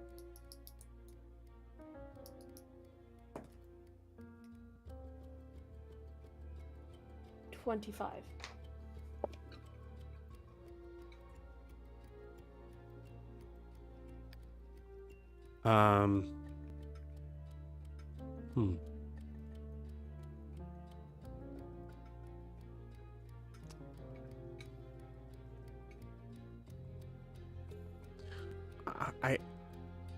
I'm going to ask specifically what you're looking for. Like, what is his emotional state at this time? I want to sense if there's any ill intent. He's like, you sense a great deal of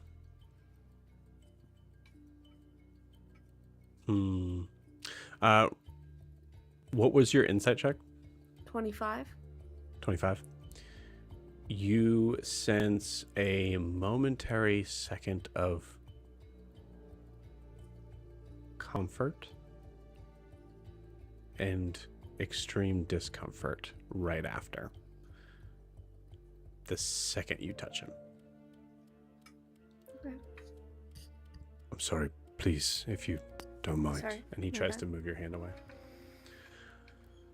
Well, this is different. I like your beard. Thank you. Reminds me everyone. of people I knew. You're welcome. Oh, in the full, like, the doctor who walks in who has seen so many injuries and tries to greet each one of them with a happier face to try to liven the mood. That doesn't happen. He just comes and, well, what do we have here? Hello? Looking down at you, Alastaire. You've had better nights, I assume? Sure. What is it that you do exactly?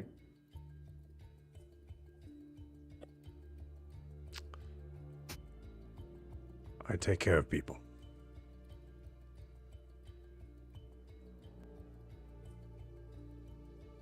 We missed you there. And how do you do that?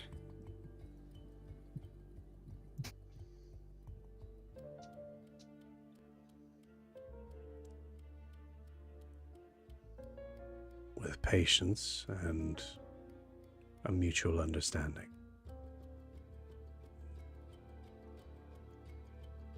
I don't mean to be rude, but I've seen plenty of people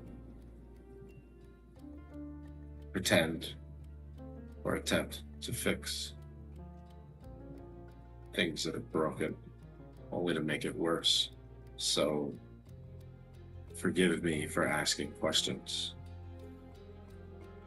No offense at all taken. I appreciate the honesty. I'm going to touch you now, if that's okay. Just the bone, please. I need to touch the skin.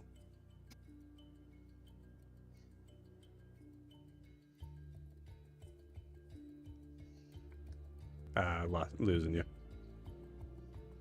By all means, go ahead. And you see him kind of like try to be careful in looking through. He's kind of like moving, trying to move. I think, Alistaire's kind of like, not to be weird here, but Alistaire's probably wearing pants, right? So there's a certain point where he tries his best and then looks at everyone around the room and goes, might be best if we do this part alone. But it's entirely up to you, and looks at you.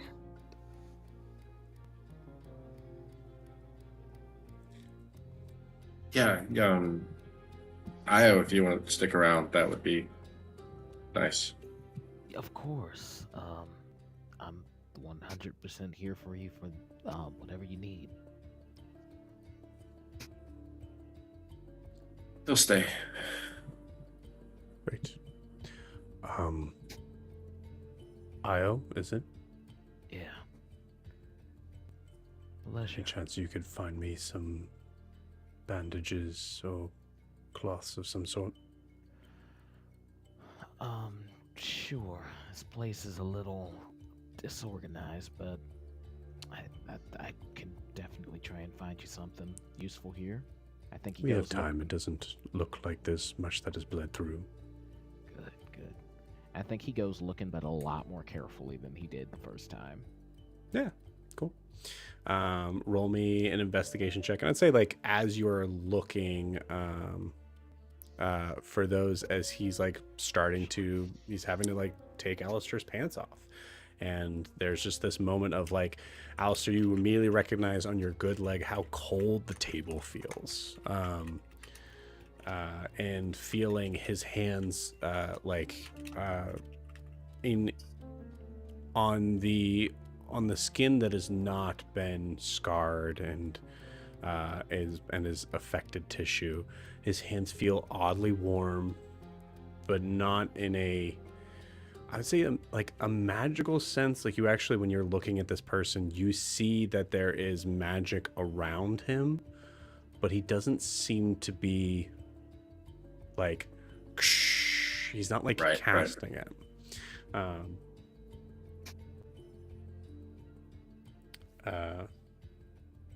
Got a 10 on that check, by the way.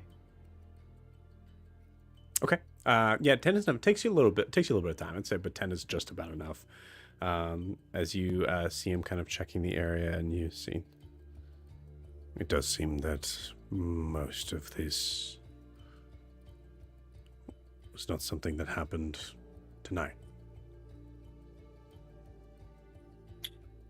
No, not at all. Just looking to fix what happened tonight. The other part is, it's not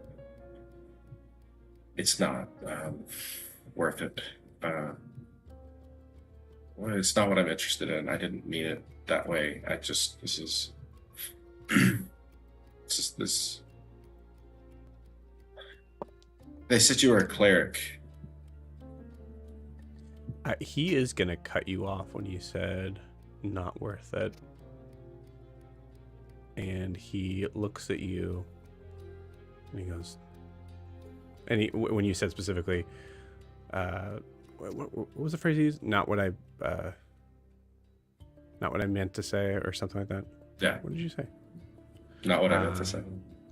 Yeah, and he looks at you and he goes, yes, you did. It's okay.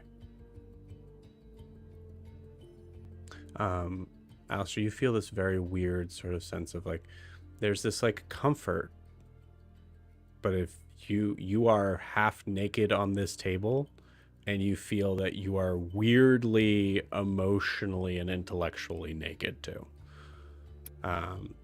This guy seems to have an extremely high insight.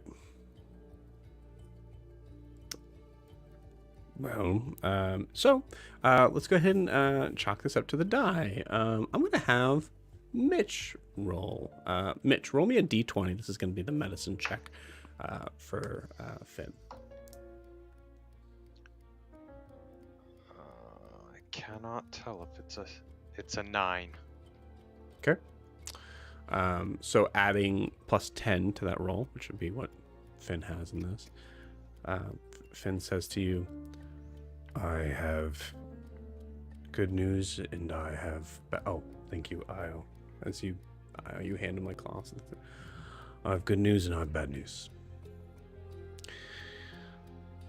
The good news is you're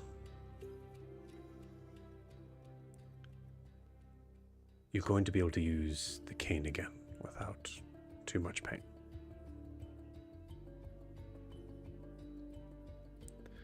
The bad news is it's going to take a little bit.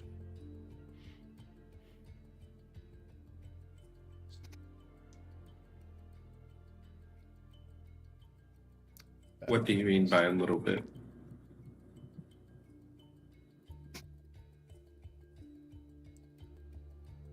Oh, about 32 hours, give or take.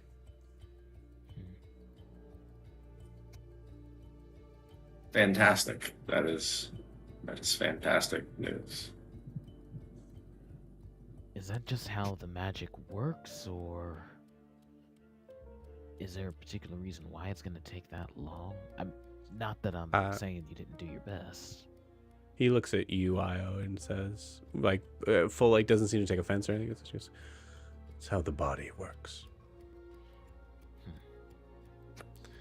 And he starts wrapping your leg, and Alastaire, you feel that, like, kind of like ping of discomfort as he's maneuvering and trying to, like, tighten the bandages. And you notice at that point in time, you can actually feel, like, a strength of, like, this old man being able to, like, maneuver things, but being very careful to make sure that he's putting this in exactly the right position it needs to be to heal.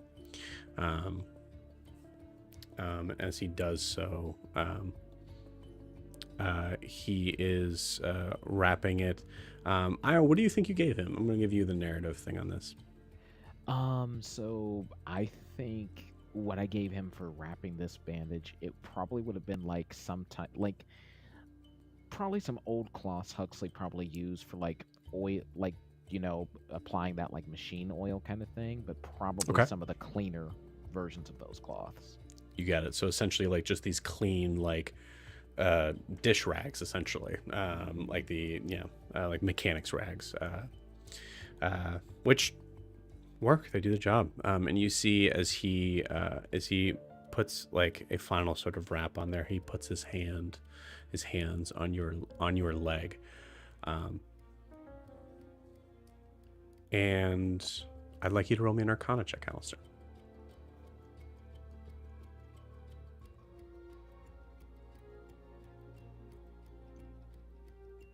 19.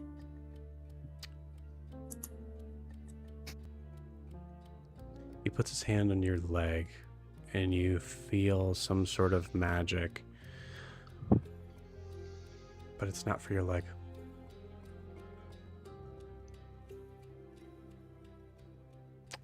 With a 19, you feel that you've received a blessing from a cleric.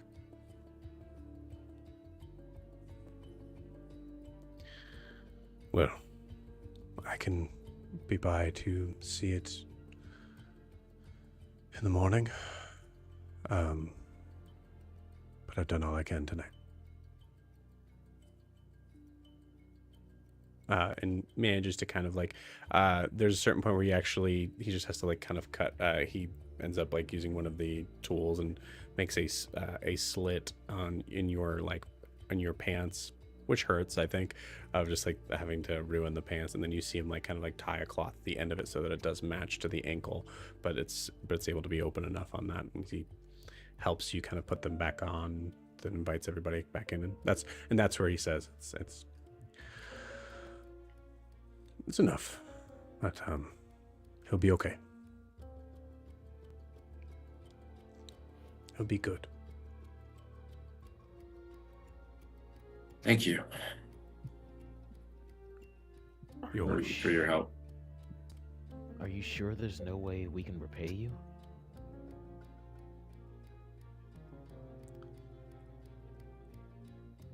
Roll me a persuasion check. That's a 16. He looks around the room, this very large factory floor. I assume your friend Huxley owns this building. That is correct.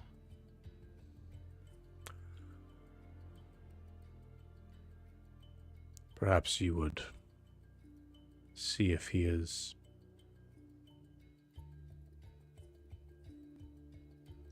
up to having a conversation of having some guests every once in a while. That's a mighty fine idea, actually. These streets are very unkind to many people. I try to provide enough shelter for them where I can, but unfortunately the spire is only so big. Yeah. Notice that folk here don't have necessarily the easiest time here, to put it mildly, so yeah, I'll do what I can. I know you will. Is there any help that it can be besides what was done today?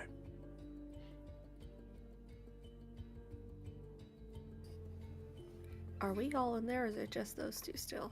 You all came back at this point.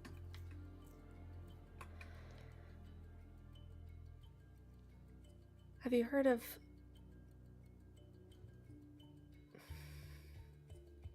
Can I insight check him to see if I trust him first? I wanna do Yeah, go for it. It's a 16. Cool. Does he seem like the kind of person I can trust? I will tell you above board, the DC to recognize that you can trust him is 10. Okay. Extremely low. Yeah, seems like you can trust him. Have you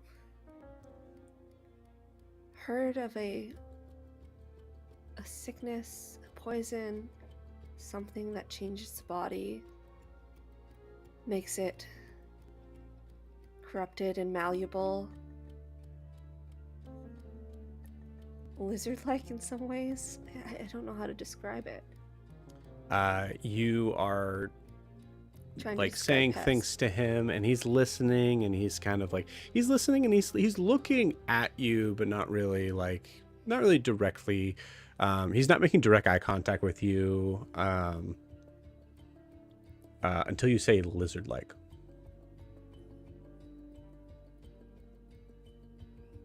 You saw something. I did.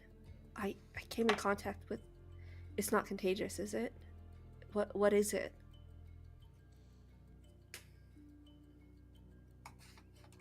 I don't know, but I have seen what I assume to be latent effects of it. It seems to be some sort of virus. I assume it is not contagious by breathing in the same air as I have been.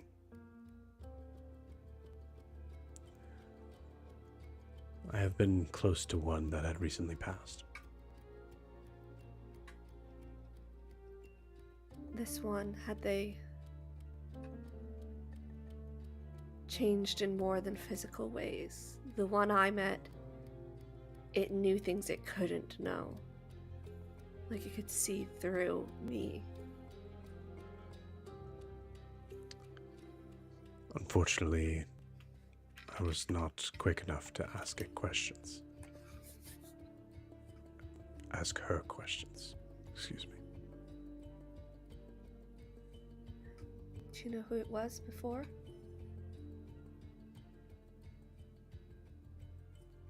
Do you know if there's a source in the city, a focal point where people are getting sicker?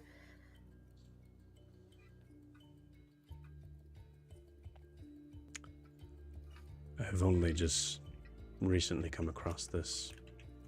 I am not one that makes many house calls.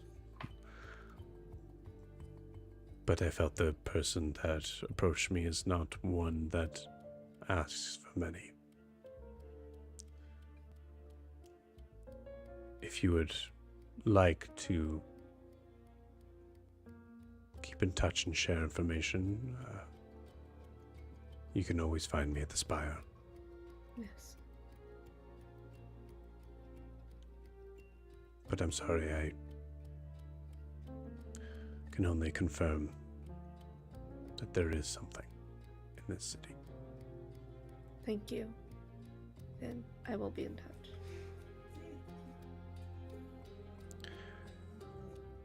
It's a rather big place. Hmm? You are blessed. And he turns and goes to walk away.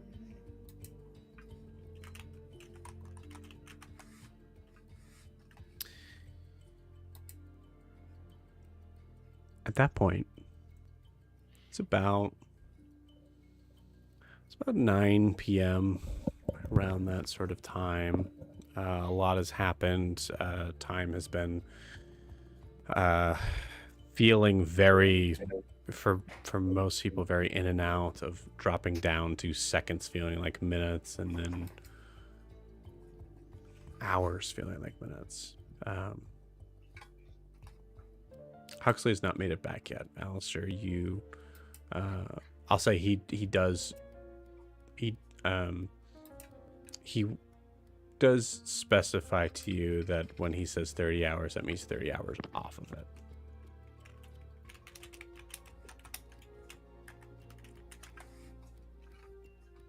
Has Houston made it back yet, or have I felt the connection sever at all in this whole Good time? question. Good Actually, question. while Actually, I think she's I wrote asking before. that, I'd say same thing with Calypso. Callisto. Yeah, I was right the first time. I didn't trust myself. Where did you send Callisto? I just had him flying around the city, kind of getting When the we lay first of the arrived. city. That's right. Okay, cool. Roll me a d20 for Callisto for an investigation check. Gwen, I think we already succeeded with Houston. I didn't write it down, but I feel like it was like a 16 or something. Yeah. So Houston, just to be clear, Houston was following. He Who? was following the pirate guy, I believe. Yes. Yeah. Bandana. Bandana. There we go. Yeah. Bandana. Yeah.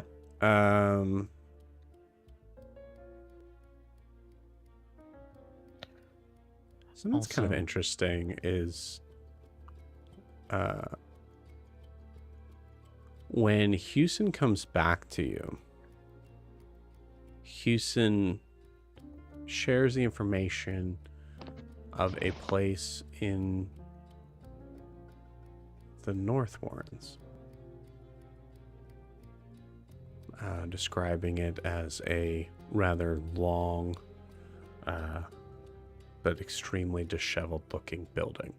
Almost as Houston describes it, you almost get the idea of like maybe a ruined cathedral.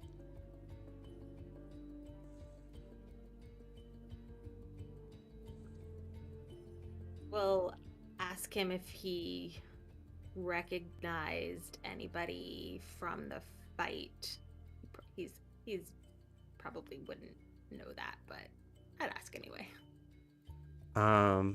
Aside from Bandana. I would say on his way back, he tells you that he saw a figure with a, I think in Houston's eyes, like a rather interesting head covering that seems to sit on top of the head and spread out around, as he explains, a cowboy hat in his way. And another figure wearing a somewhat similar hat, but a little smaller and looking like it had a tail. Okay. And was he able to find out like how many other people were at this disheveled place? Like, did it seem like it was a hideout for one person, many people? Yeah, I would say like looking through the windows seem to be blacked out. Cool. That's fine.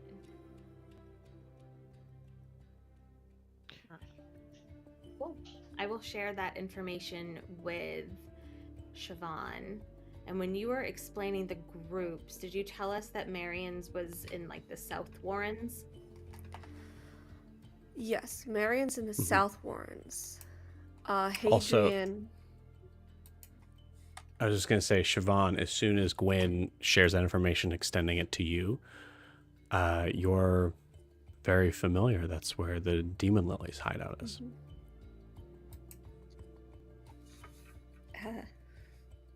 It's our old place. I guess we've confirmed that the Red Thorns are working with the Demon, or maybe we haven't. One of the Maybe Red he's working Thorns' sons against- is working with the Demon Lilies. It could be either. We don't have enough information. From what No. Alastaire heard, I don't think the sons and the fathers are on good terms. Yeah. Maybe they don't like. Was it the Violet sisters that the father was working with? Well, the Violet Sisters and the Red Thorns are, from what we understand, going into some kind of agreement or contract or something. They both are in the South Warrens, so if they unite, they own the whole South Warrens, which is where we are. Maybe the sons don't like the competition. Or daddy's affections. Also, just to make sure, point of order, The Demon Lilies is Larkin's group. Wow, I'm silly. I totally forgot the group I made for myself. That's all right. Never mind. That's not my old I was hideout. wrong. That is Larkin's hideout. Yes, it is. Okay. I just thought I I was did- wrong. I checked again just to make sure. I was like, whoa, wait a minute. Because we are the Burning Rose, not the Demon Lilies. Yeah, Demon Lilies Larkin. Yes. Did you even tell us about him? Yeah, he's the Yeah, you Leonin. did. Mhm. I got it right there. He's the Leonin who wanted to marry you. Mm-hmm. Okay. We're back on the same page now. In Siobhan's eyes, everyone wants to marry her. It's just a thing. Right. Yeah. Yeah. this is very, it's very Kara, I think, at It's least. very Kara. Yeah. She was the shit. Yeah. The city was in love with her. It was a whole deal. Right. It was tricky. Didn't work out. Wait, didn't you Um, have a date tonight? We can't leave you guys, and Alastaire can't move for 32 hours. You want us to If he go out? wasn't gonna go. I think we should still go. I think Also, we could get a lot Huxley's of not information, here either. Just another part of that. which is a encouragement to her to go now. Also, We if could- you we still could- needed that check, I got a 9 on it. For Thank you. the Cool. Yeah. With a 9, I'm going to say with a 9, you get a lot of information that is someone who does not understand human things, and it's just a lot of information like, I don't understand. There's an exchanging of hands, but every once in a while there are things in the hands. There is a movement with the hands coming up and down. There seems to be an exchange sometimes mouth to mouth from some people, as if they're whispering or casting spells in between, and it goes on.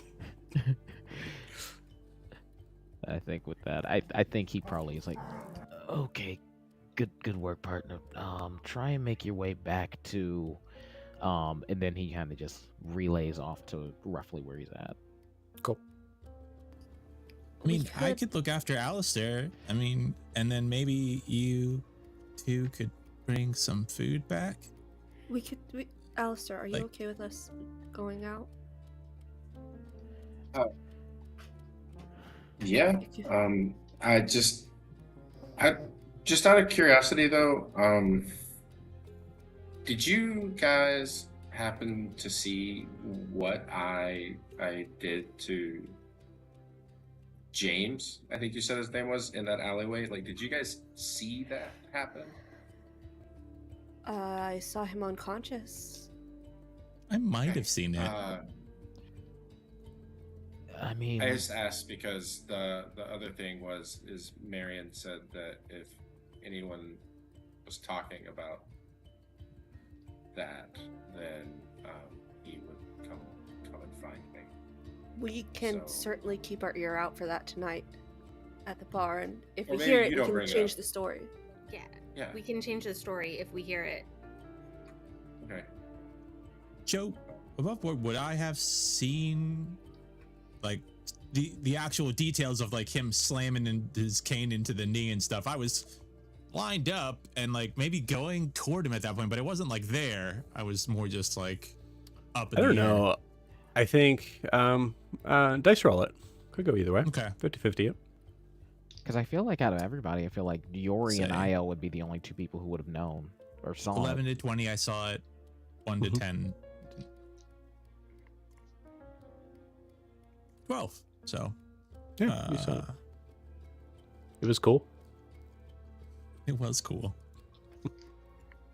So, So should I not put that in our story?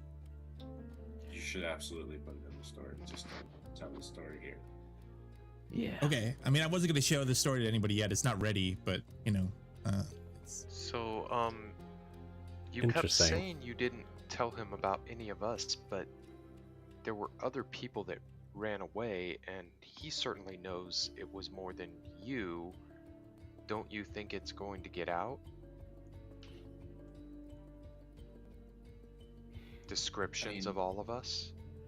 Well, I think, again, a legendary thief coming back from the dead to pull a heist on a heist, that might be a nice little tool in our back pocket. Maybe we can spread the legend of the Phantom Thief. I want to make sure that Mitch's point is made clear, Mm-hmm. because Alastaire, you weren't warned. You were given a job. We'll have to do what we can to bury that in other rumors. Well, We can there's at least one arrow hole in the black back of the tunic that you took and then presumably left with him. You don't have it anymore? Lies travel faster than the truth sometimes. Oftentimes. Yeah, but they're actual people loyal to him that are going to tell him what happened. Listen, I think the logical thing is to assume that the worst is our reality at this moment. Do you and have proceed from there. Do you have an idea of why he doesn't want? Was it just he didn't want his son's involvement known at all, or that he was beat? No, it was because I'm the one that. So it dropped stands to reason that if we could give plausible deniability that other people were responsible for the majority of the damage,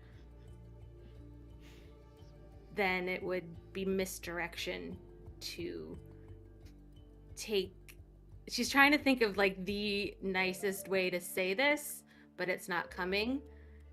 To take the embarrassment off. I understand where you're going, and Okay. Sorry. Yep. But wouldn't his station in the city cause him to need to retaliate against those people? Yes. I think what you surmise specifically, Alastaire, is that the story goes that a crippled man took down one of his sons. Right. That's the problem. Mhm. But Yeah. basically, only me and Alastaire would have seen that. That's Unless There were other Mary people was that one of fight that those got people. away. Lots of people, and there's Yeah. Oh yeah. yeah. Well, But it was in an alley, so that's why I was kind of No, but I mean, there were many people there that saw all of us working together to kill his partners that were stealing the gold. right. Right, and I think what is the most important thing to understand here is that he wants us to kill the other people. He wants Probably. me to kill the other people. Kill who? The other, I think anyone that saw what happened. Well, you're not going anywhere tonight. Regards. I think Gwen and I need to go on our date as soon as possible, if that's the case. Maybe not as you and Gwen. I understand that really defeats the point of the date, but I can go as anyone. I don't know if Gwen has that ability. I mean, I They're can. expecting you. I mean, we already know. Do you think Veronica for now might get recognized because we got Veronica something that might be for able to now and help Gwen out? are the same people. She didn't change her appearance. Right. But and then Io's actually holding up the mask of many faces he got from 9, and he's looking at Gwen as he's talking, to kind of not say it out loud, but very strongly imply that's, hey, you can take the mask. That's not a bad idea. Could change on the way and then just change back when you get there. That could work. Could always say the first girl was sick or something. Because really, they're not actually expecting her. They're just expecting me. Oh. then yeah. We can do our best to erase our involvement as much as possible by conflicting stories. I'm sure there's already many conflicting stories because there was a lot of people and a lot of chaos. Like I said, I don't know. How badly does rumor travel here, Iliar? I'm just saying, I feel like if you were this big of a person when you were here 7 years ago, you just turned it up out of nowhere. That would cause us. I mean, wouldn't that cause major unrest in the city? Yes, Throw but people that's not the point of what Alastaire needs to get done. What Alastaire needs us to help him get done right now. That's not what Marion cares about. Marion could do 2 shits about Kara right now. His son was just embarrassed in the streets. That's what he cares about. The name and the legacy and everything he's created through his name. The Drafton name. So you're saying they're not just gonna forget just because a ghost came knocking? I follow No, you. they don't. That'll be another problem for him to care about, but that's not going to reduce the importance of his other problems. Well, we Alastaire, took one roll of me his... roll me an insight check DC 20.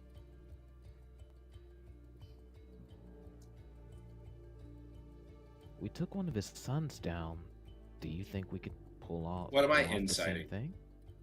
You're trying to recall in the memory of that awful event, what was the ultimate concern? Like, when Marion was looking at you as James, what was the inflection based on like you coming into the cab, things like that? Like, what was his vibe? So I rolled a 15, but if I am seriously thinking on this, can I use Flash of Genius? Absolutely. Great, then that gets me to a dirty 20. Cool. You think in this moment that there's something else that becomes something interesting about this. Marion addressed you as James in a way that seemed to be more not someone coming to the rescue of a person who has failed the job, but more as someone who has caught his son, which gives Right. you in that moment a something that you recognize as maybe James wasn't doing this on behalf of the Red Thorns. First story, and Alastair just says this out loud. The first words that Marion said was, "Tell me what was the plan." Right. Well, so he didn't like- know it was happening. Right. what I think he already said, though, you said his sons and that, and pests or whatever, the filth in your sons and that demon working. It sounds like there's already a problem there. Kara, roll me a history check. Ooh, what's my history? A 2. Okay, cool. With a 2, of the gangs that have worked together in the past, they've all kind of shared in some ways, because the Thieves Guild has been the weird sort of like lifeblood that has allowed people to be able to move in and out, to the point that sometimes it's not very clear who's in a gang and who is just a hired hand. You cannot recall, to your knowledge, a time when the Demon Lilies and the Red Thorns were working on something together like this. Maybe you could spread a rumor that he like pretended to work with the one group, and then he was secretly working with Kara, and And then Kara showed up and took the money, and then he ran off, and they both just took the money for themselves rather than splitting it with the other people. And that was his plan all along, and it makes him kind of look better. Plus, you know, we can spread the rumor of Kara if that's what we're trying to do. But that might be a story that, like, you know, makes him look like it was intentional, all the things that happened.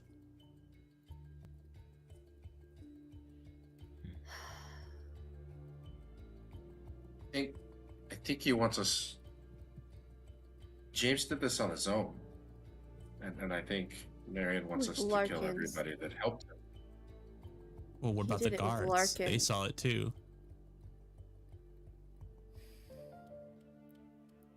Marion's gang's already falling apart if his son is acting without his knowledge. I wonder what the other sons are doing then. It could be useful if we can exploit that weakness.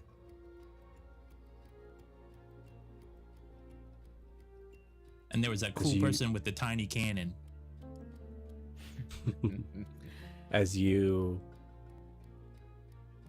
sit and ponder these questions, these beginnings of just movements of fingers spreading out along the city that must be connected to someone. And what was that tiny cannon? We're going to take our 10-minute break. See you guys in 10.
We are back.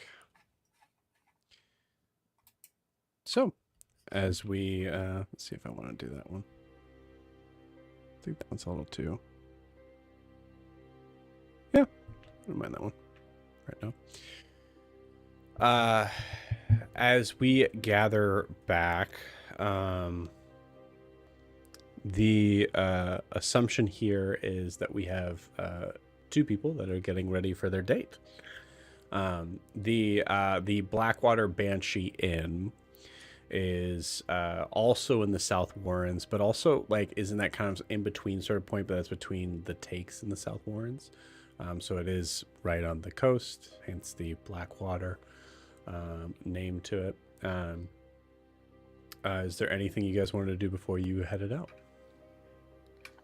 Is it just the two of us going, or is someone else coming? Because we were going to have 3. We didn't need to have Huxley, though. Well, we didn't need You Huxley, just wanted but to we prove might need the a third point. set of eyes. If you're busy I think you seducing should these take guys, Delaney with you, to be honest. that's what I was thinking. Yeah, Arnie's already got 'cause, a date. Yes. I'm just kidding. That's a joke. But the only problem is, nobody else has fancy duds except for y'all two. The fancy duds are probably more of distraction than. yeah.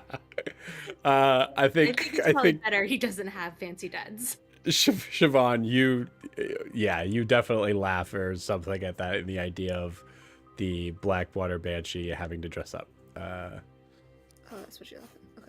Yeah, it is. It is not one Making of a those choice places. here, I Io, to draw attention. It's up to you guys. I mean, I think Gwen and I, we have our disguises. It's not that far, but At least take this with you. And I'll give you the shrink band. okay, I'll add that to my inventory. I will give it to Gwen because I can. You have to attune to it. Yeah, so you have to attune to it. So that's another not hour. working with it. Nope. Okay, thank you. You should hold on to it for now. When we get back.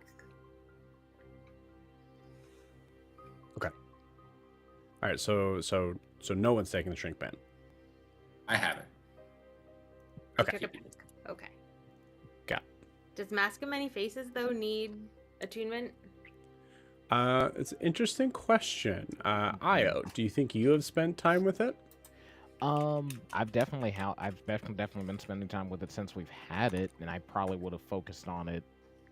We don't really have I'd be metagaming if I said I spent time with it because I was focused on helping out Alastaire out, and we were fighting in combat before that. Yeah, you're not sure.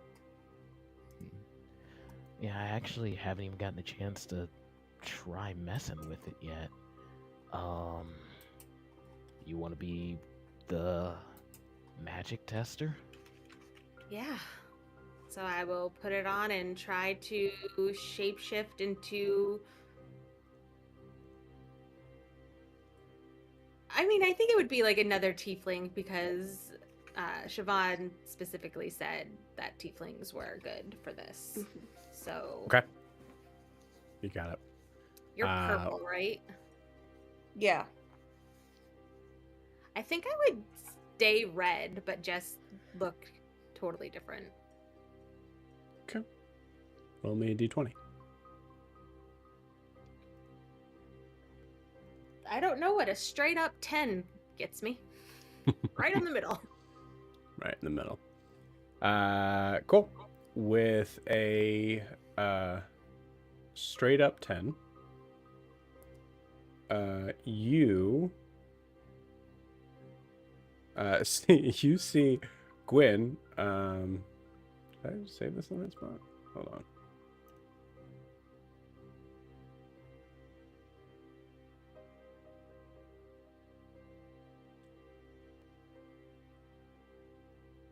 Yeah, let's just do that. Gwen, you notice, well, you all notice first, but Gwen, you also start to feel your nose start to extend past your face, or past like your eyes, where you can actually see it. You feel the bottom part of your jaw seems to extend forward. You can feel the the red sort of smooth skin starts to scale back. You feel that you go up and you feel that your horns are descending down into nothing, and you feel some very sharp ears looking at Gwen. As you feel your eyes start to kind of change as well, you notice that your vision seems to get a little wider, but a little bit concerning in the center. And as you notice like this quickly, you start to kind of take off your glasses just to make sure they don't they fall off. Someone give me a nature check. I'm looking down at my arms. Not good at nature. I got a 13. Gotta roll my 13? 25. 25. Okay. All right, looking, show off. All looking right. at Gwen, you're first off, Alastair, 100% sure that's not Gwen. Doesn't look anything like Gwen. You also notice that Gwen's back seems to be like bulging a little bit more. The muscles seem to kind of like become a little bit beefier up top. You see there's like almost like this like kind of like Tom Hardy sort of hunch. And you're very much aware that Gwen has turned into some sort of kobold. A male kobold, by the way. What you going for? Not what I was going for. That's I what would have been happy Siobhan with says. this at 6, but not at all what I was going for. So I think you need to attune to the mask. Yeah, I don't really think a disguise is totally necessary. I'm no one here. I'm gonna take the mask off so I go back to myself. Okay, and you do go back to yourself. Yeah. Put my glasses back on so I can see again. Yep. That was unsettling. Okay. For all of us. Yeah. At least I know what I'm in for now. I'm gonna hand the mask back to Io. If we don't want to take the time to attune to or to spend time with the items, I think I'm all set. Like, Good. Nobody knows who I am. There's got to be thousands of red tieflings in the city. I think that's a safe bet. Yeah. And it's always really fun to see the expression on people's face when you say, why do you think that I'm her? They don't know how to answer. Cool. Very true. I guess we're ready then. So, without further ado, you head out into the night. As we're going through this, what are the plans for the rest of you? Well, I think now with this, while I'm probably doing whatever with the guys, I'm probably working on trying to attune to that mask. Cool. I was thinking I might try to help Alastaire, like set up a place where he could work. If he can't move, that sucks, but he could still use his hands. So, maybe I could set him up a table in front of him and bring him tools if he needs them, or, if that's what he wants to do, kind of get his mind off things. Yeah, I think I would be looking at Yori's rod. Your immovable rod. There it is. The immovable rod. One more time? One more time again? It sure is. Damn it. Why did my microphone cut out then? 14 and a half, Joe. Come on. He said it sure is. That's what broke Let's not me. make this more awkward than it needs to be. Moving on. Yeah, and so I think I tell him that I'll help him with whatever plans or ideas he has with this and figure it out if he just brings me the stuff I need to do things. You got it. I have been picking on Clinton a lot, but last time, Alastair, give me a Constitution saving throw.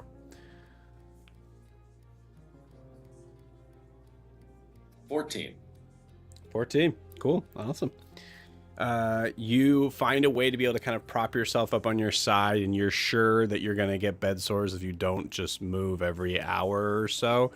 But you fight against whatever pain is there, and you're able to continue to work on inventing in a way.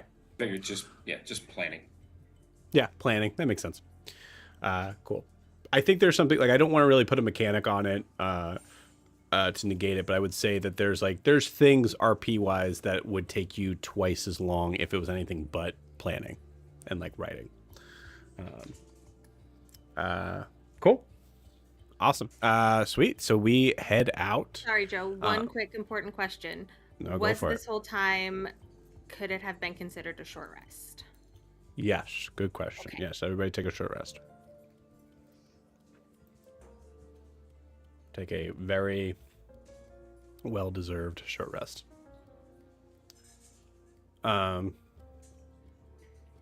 Cool.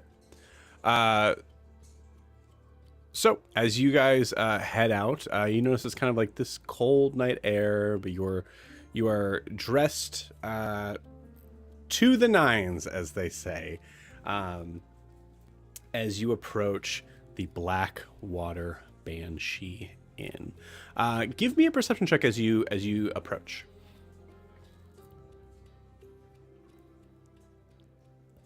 Yeah, I'm gonna let Iliar take this one. Okay. Yeah, allow it. Perception. 19. 19. That's good. You don't want to know mine, Joe? I do. 0. 0? I think after having the weird sort of thing of like having your eyes being more closer to being in the side of your head than in the front of your head, this just looks like a black dot for a second. Like it's just like nighttime, night vision is like kind of shot right now. Totally.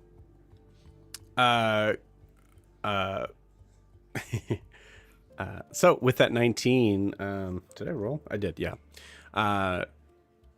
Siobhan, you hear at first a voice in your head, and then it kind of moves to the other side of you and Gwent. As you see Carter looking at you, go, I've noticed something, but I don't know if it's a good time to point it out to you. Now's as good a time as any.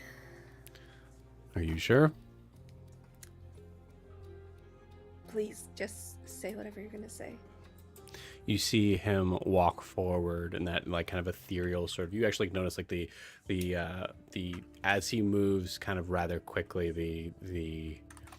There's almost like a glittery sort of gold wind behind him, as he actually kind of like makes the movement of walking, but you can tell it's just for your benefit of looking like he's walking. As he goes, as you're approaching the front door, and he points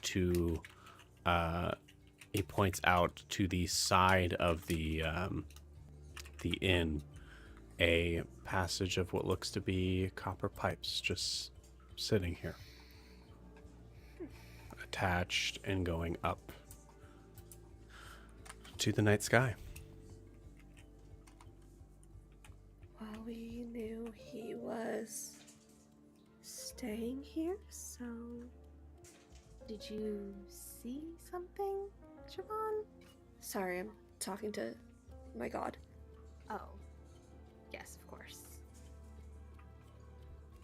I could probably do that in my head. I don't know why I keep talking out loud. I just apparently do.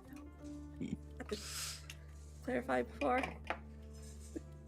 Yeah. Okay. All right. Well, be safe tonight, but I'm here. You see, just disappears. You open the door and you hear a rowdy bunch. I only have the quiet tavern sound effects. I don't have the loud one right now, but imagine it's louder. you hear a lot of yells, drinks, just being smashed somewhere. You hear glasses kind of shattering. There are figures that are doing, you like right in front of you in a table that is like kind of just like blocking your way. There's like a very like just a loud sort of like thump as two arms come in the middle, and like you see one is like a male orc, the other one is a very gruff looking human with a beard that hides his mouth. As you see them just like brrr, and they just full on are just arm wrestling there, just in front of you as you have to move to the side around them. I just turned to Or Gwen and doing- Alani to be like, God, I miss this city. Okay, let's start spreading rumors and We find go out. to Yeah, town. that brings up a good question. Did you come with us? Yeah, I don't know if he did or not. No is Okay, the you answer. didn't come actually. with Okay, us. great. Yep. No. Okay. You say that and you look back and it's still Carter goes, still me. Okay. Still just me. Let's find Brom.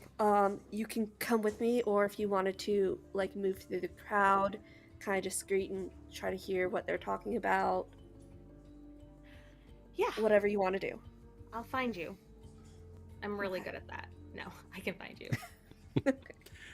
This place isn't too big. It is crowded, so it's going to be tricky. But you get the idea that anyone who is, as long as you are able to keep, it looks like there's only one door here. So as long as you're able to keep somewhat of an idea of a front door, you can see if someone or some comes in or So I leaves. figure like we walk in like those really hot girls in a club, look at each other, and then split off to do a circuit Yes. of the place. Around the Yes. room and just Yes. walk all But like Yeah. opposite direction whole- so that we Ugh, can cover the whole place. gross. I Yeah. love that. I do think there is a thing where like when you do feel like you weren't warned about this place, so like you walk in like waiting for like the music to stop and everybody to point and like to like stare for a second, and what you got was Yeah. like right in front of you. Oh, she's totally surprised. She's been in a Yeah. lot of bars and taverns throughout her life with her mom, so it's probably not a Ye- huge surprise. Do you think you've been in a lot of like sailor bars? Totally. Sailors Okay. are the easiest target. So. Right. Okay, you got it. Cool. Yeah, so there's a lot of just a lot of toxic masculinity in this room, and you can see there are also obviously there are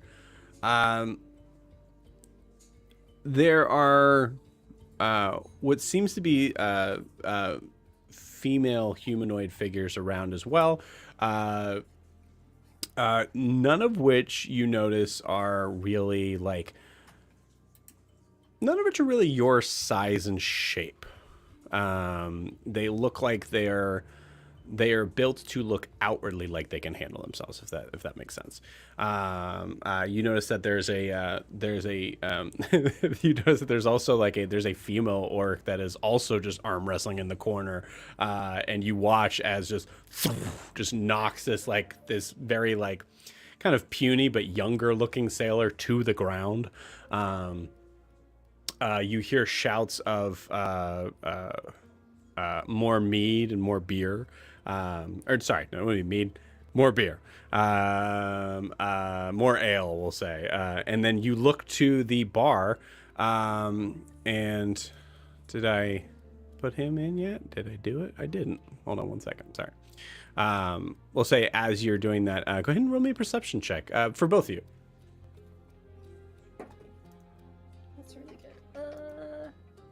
Oh, I should say before we went in, I have Houston just like lurking out in the shadows, ready to run back and get help if anything goes wrong. Okay.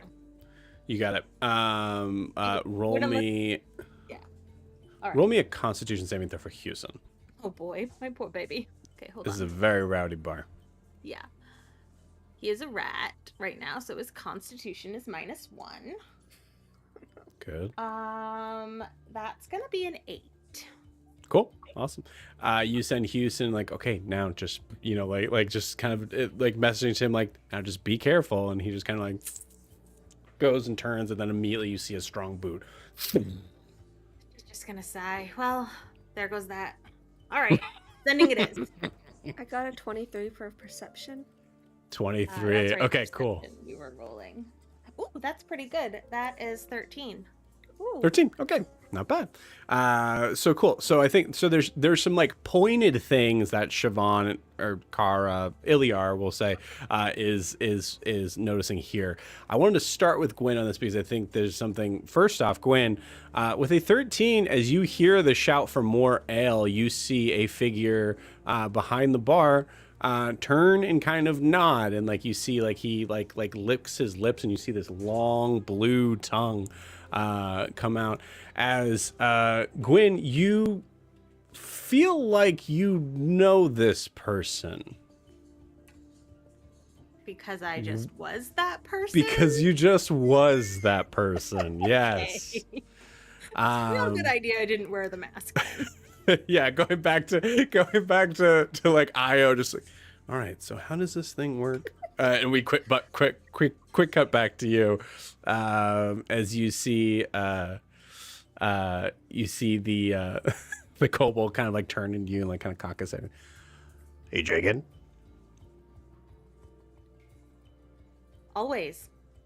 I'm gonna answer him in Draconic. What? Yes, please. Okay. As you see a kobold who does not understand Draconic. That's great. Love it. You see him like kind of cleaning a glass that you now recognize as probably what he's gonna serve you, as it was just filthy. So he's just cleaning it. All right, good enough. And just puts it under the tap, hits it. 3 copper. God, do I even have money? Yeah, I have money. We're good. 3 copper is, you go, money. Actually, that's a good question. Do I still have all my like stuff from all my very bad perception checks? I think you didn't. Yeah, as Like you the check, you voice didn't and stuff. lose. I don't think you lost any money. Okay. I was with her for Um, most of the time she was out. Yes, too. and that was why, I think, if I recall correctly. Cool.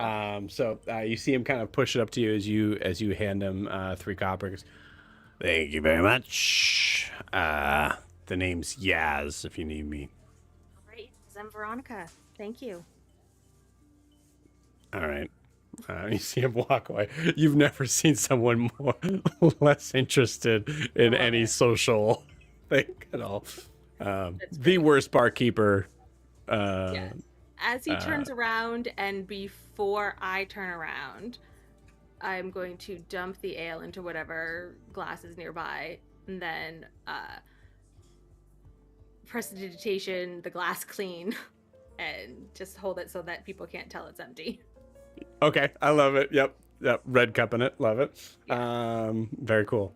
So the 13 Actually, Gwen. what I can Look, do is I'll change it from like, I'll make it look like there's, I'll just make it like opaque with prestidigitation as well. So that. okay. Oh, I love that. Yeah, cool. Frosted. Nice. Yeah, frosted. Cool. As you walk away from Yaz, there is a familiar face in the corner that looks to be now just like standing. I know, for the record, above board, I know sailors in bars do things other than arm wrestle, but I like this bit, so we're going with it a little bit longer, okay? Arm wrestle night, man. It's arm wrestling night at the Blackwater Banshee. You notice that there is a figure who is really easy to spot because he's definitely the largest person in the room. You see, is it Yanshai? Yanshai. I want it to be Yanshai, so it's Yanshai. Okay, great. You see Yanshai is over in the corner, just massive arms, just like standing here like this, and he looks to be looking down at a competition in front of him, between we'll say the orcish woman and this other guy. Basically, like, you get the point of like, it's like he's a judge because it's not really a contest if he gets involved. It's like he retired essentially from that. But you don't see Braum. So Siobhan, with a 23, as you were walking around, yeah, go ahead, jump in. Was there something you wanted to say in that? I just, Or you're just getting ready? sighed. Okay, cool. Yeah, Gwen's gonna make her way towards that back corner, but in a meandering sort of way. Okay. That same fight that Yan Shi is at. He doesn't see you. Oh no, doesn't need to. Just gonna be over there. Yeah, he seems to be intent, like in this. Like I think I will say, Gwen, you get the idea that he thinks this is important. As someone who doesn't seem to be, in your view, someone who doesn't seem to be very like focused on a lot, this seems to be an interest. And I think maybe you kind of clock that with that. So Siobhan, as you were walking by, there are things, Siobhan, that you know you can do to both instill an idea of comfort to people around you, especially like especially of a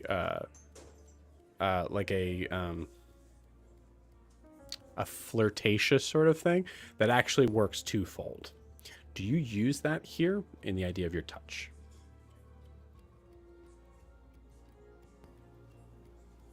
Like you can sense what people care about and things, but it's also something that happens to work out. And like the idea of like you're not like just sticking your hands on like running it along people, but like just an idea of like in any sort of conversation throughout the night, like just giving like just a gentle tap, things like that, to be able to kind of like use that to your advantage. She would, but she's not just like walking up and talking to random strangers. She's looking for Braum. Okay. Right? Cool. I'm not You got sure it. like what. This is what I'm checking like throughout the night sort of question. Oh, yeah. Cool. Yeah, with the 23, you do not see Braum here. This is a one floor establishment. Looking around, you see there is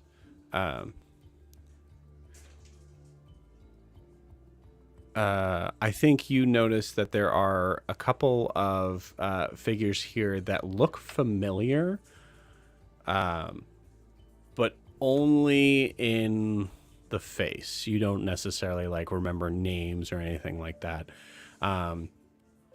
You also notice that there's like a good time for Siobhan to also like recognize like, man, I have been gone a long time in the amount of faces that you don't recognize. But yeah, you don't see Braum just yet. Anything specific you're doing?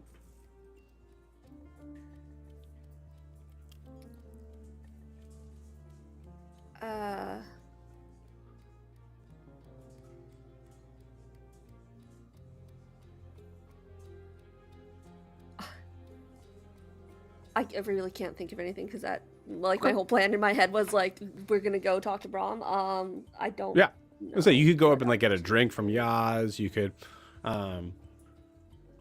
if there's like, if there was someone in particular that you remember their face and wonder what station they're at now, as time has passed, things like that. You can definitely do that, or you can just kind of just like sit back and just wait. I mean, she's like we said, they're both listening to hear if there's talk about Alastaire. Cool. Yeah, I love that. Okay. Well, you said I recognized them, but I didn't recognize them. I'm sorry, I'm lost. That's okay. You recognize, like, you recognize faces. It's like the idea of like if you go back to like going back to a high school reunion and like seeing faces and being like, oh hi, but like definitely not knowing their name, or you know that you didn't have any interaction with them in school. They just happen to be in the same vicinity as you. But you don't even remember like a gang related thing. Okay. So they're just people I've seen in Dair's Wharf before. I don't even know if they're associated with the gang. Yeah, I'd say so. I think if you were like leaning into that more, there's a possibility we could look at that. But we'll say this because let me piggyback off of what you were saying with that. So basing you said 23? Yes. Cool. You hear with a 23, you don't really hear, notably, which is interesting. You do not hear anything about what happened today in the Sharps. You don't hear anyone talking about that specifically. Mm-hmm. What you do hear, you hear the phrase, oh shit, hold on. I don't remember if I actually put this down or not. Oh crap. Hold on one second. You hear the phrase, the Phantom being tossed around sort of jokingly, as like a note of someone who is, it almost sounds like a what's the word I'm trying to look for, like a scary story sort of thing, like the idea of like the Phantom's gonna get you, that sort of thing. And that's new. You haven't heard that phrase before. You also go ahead. So here's my like qualm with this is I would know Brahm, at least like what he was like before. Would I know like if she did go up and start flirting with these people and he saw her there, he'd be like, oh well, she's a floozy, she's not worth my time? Or would would that encourage him? Oh, that's fun. I like that. Well, I already said there's no way that would discourage him. I think what it would, I think you know that it would be someone that appreciates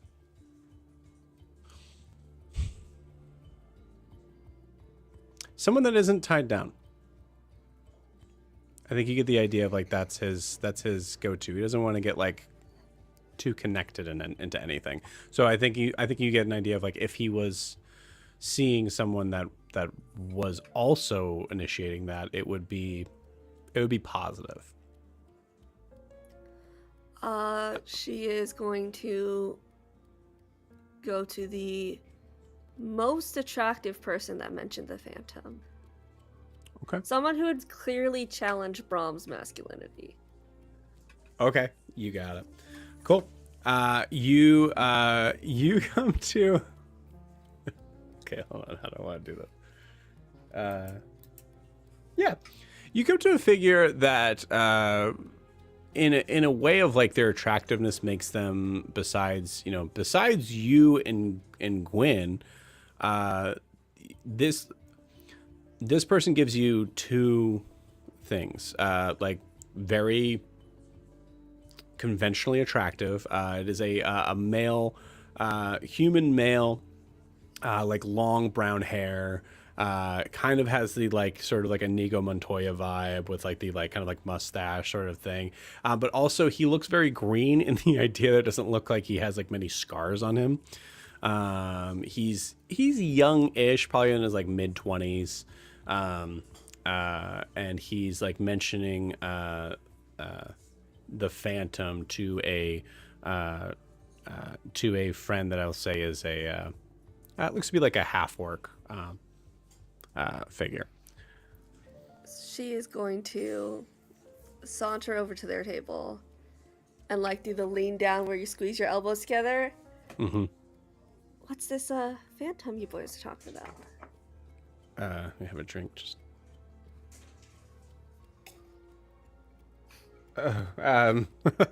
just, hello.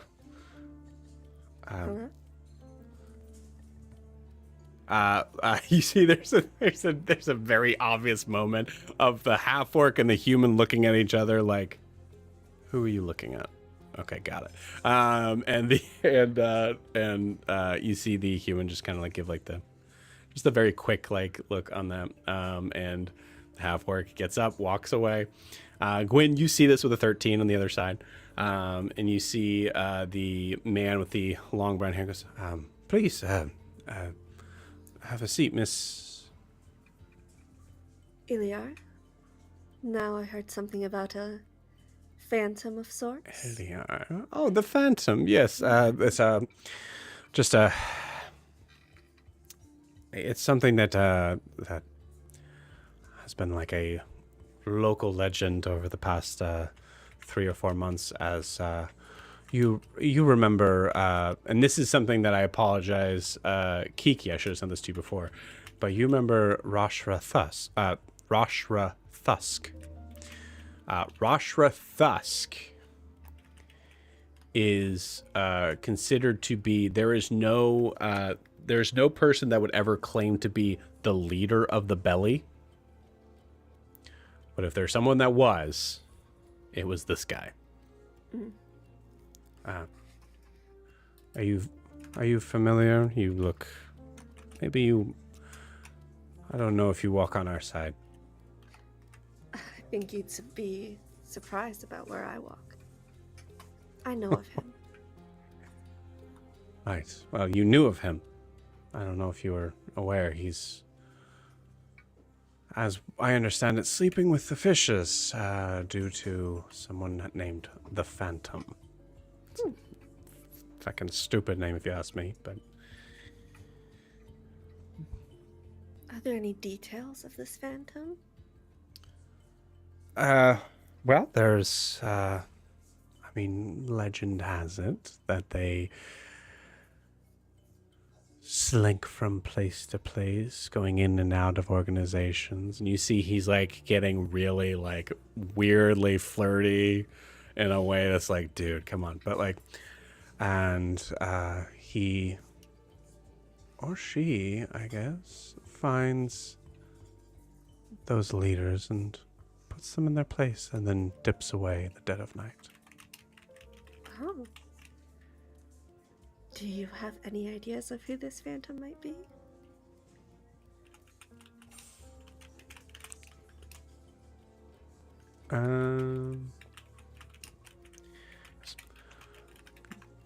Sadly, no. But it could be me. Or it could be you. It could. You never know. Now tell me, this phantom, did they have anything to do with what happened in the Sharps today? And I'm going to have my hand on his arm to sense his reaction to that. Oh, I love that. Very nice. Cool. As you say that, you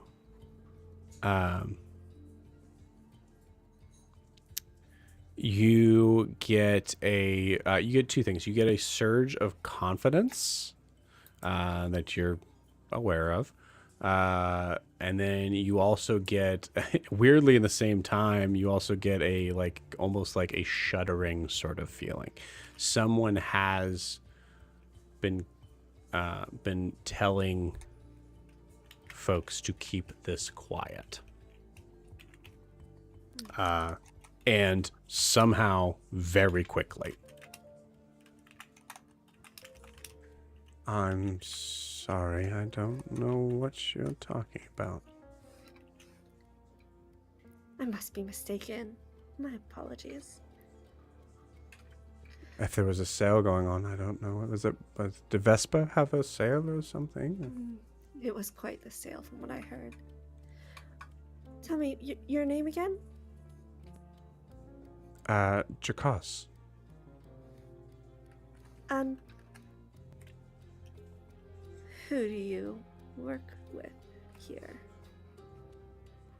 You know, lines can't cross, so I have to be careful about that. Tell you what, let's say at the same time. Ready? 1, 2, and at 2 you see Brom walk in. Nice talking to you. 7. Oh, okay. But I was gonna tell you. Okay, are you sure? What were you gonna tell me? I was Please make gonna it interesting.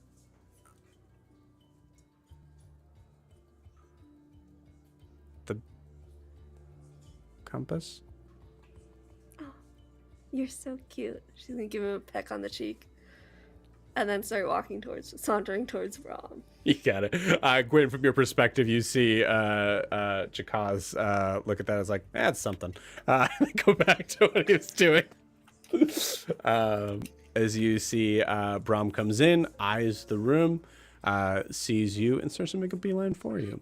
As he does so, we're going to pause that there real quick and come back to our friends in the that are just staying home, spending the night in. So remind me, what are you guys up to? I know, Io, you're looking at your oh, I didn't need to do that. You're looking at your mask, trying to kind of identify it and going through things like that. Give me an Arcana check, please. Alrighty. Here we go. 1 minute. Scrolling down. Oh, there it is. That is a 23. Wow, cool. With a 23, you surmise about 20 to 30 minutes in, the basics of what it does. If you are attuning yourself to it, it works just as you assume it would. It is a mask that you can use to disguise yourself into someone else. When you do so, you're able to keep that for as long as you want, but you only have 3 times that you can do it per day. So if you needed to change it to someone else, you can only change it 3 times. It does seem to be a somewhat simplified sort of allusion to other sort of versions you've heard from this, and the idea that the intelligence to be able to kind of look past it above board is a 16. So definitely not impossible, but difficult. But you also get the idea of if it is being used without someone being attuned to it, they transform into a random humanoid that is within a 50-mile radius. Interesting. Okay. I think with that, he's gonna put it on and just think about morphing into essentially what he would have looked like if his parents popped out kind of like a normal baby. And what that would basically be, I mean, I can get into that later. It's not necessarily something we have to do right now. But yeah. Yeah, give it to me right now. That's interesting. Sure. I like that. So as he's focusing on this mask, I think he's even kind of starting to imagine like molding it around like clay into a shape, and you see his tentacle dreads start to become blonde locks. His skin starts to turn a deep coconutty brown. Nose becomes a little bit more fuller because it usually is kind of like an almost cross between an almost marine or reptilian kind of look. Mm-hmm. Now it's kind of fully human, and the horns kind of take on a more typical tiefling look, but he essentially looks like a kind of like a Daemon from Baldur's Gate 3. Okay, cool. But yeah, something like that. Sweet. I think in full IO splendor, you don't warn anybody that you're doing this. And Yori, I think you walk in from whatever you're doing, you walk into this person.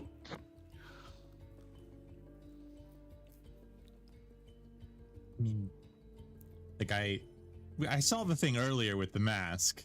Right. I think you don't see the process. You just see someone else sitting where you thought Io was sitting. I'm gonna make an insight check. Cool. I got a 6. So Yori is gonna try to hit the thing. Let's say his hammer is down, so he just picks up a random piece of metal and starts to swing it at whatever that person is. Okay. I'm gonna roll me an attack roll, man. Yeah. Never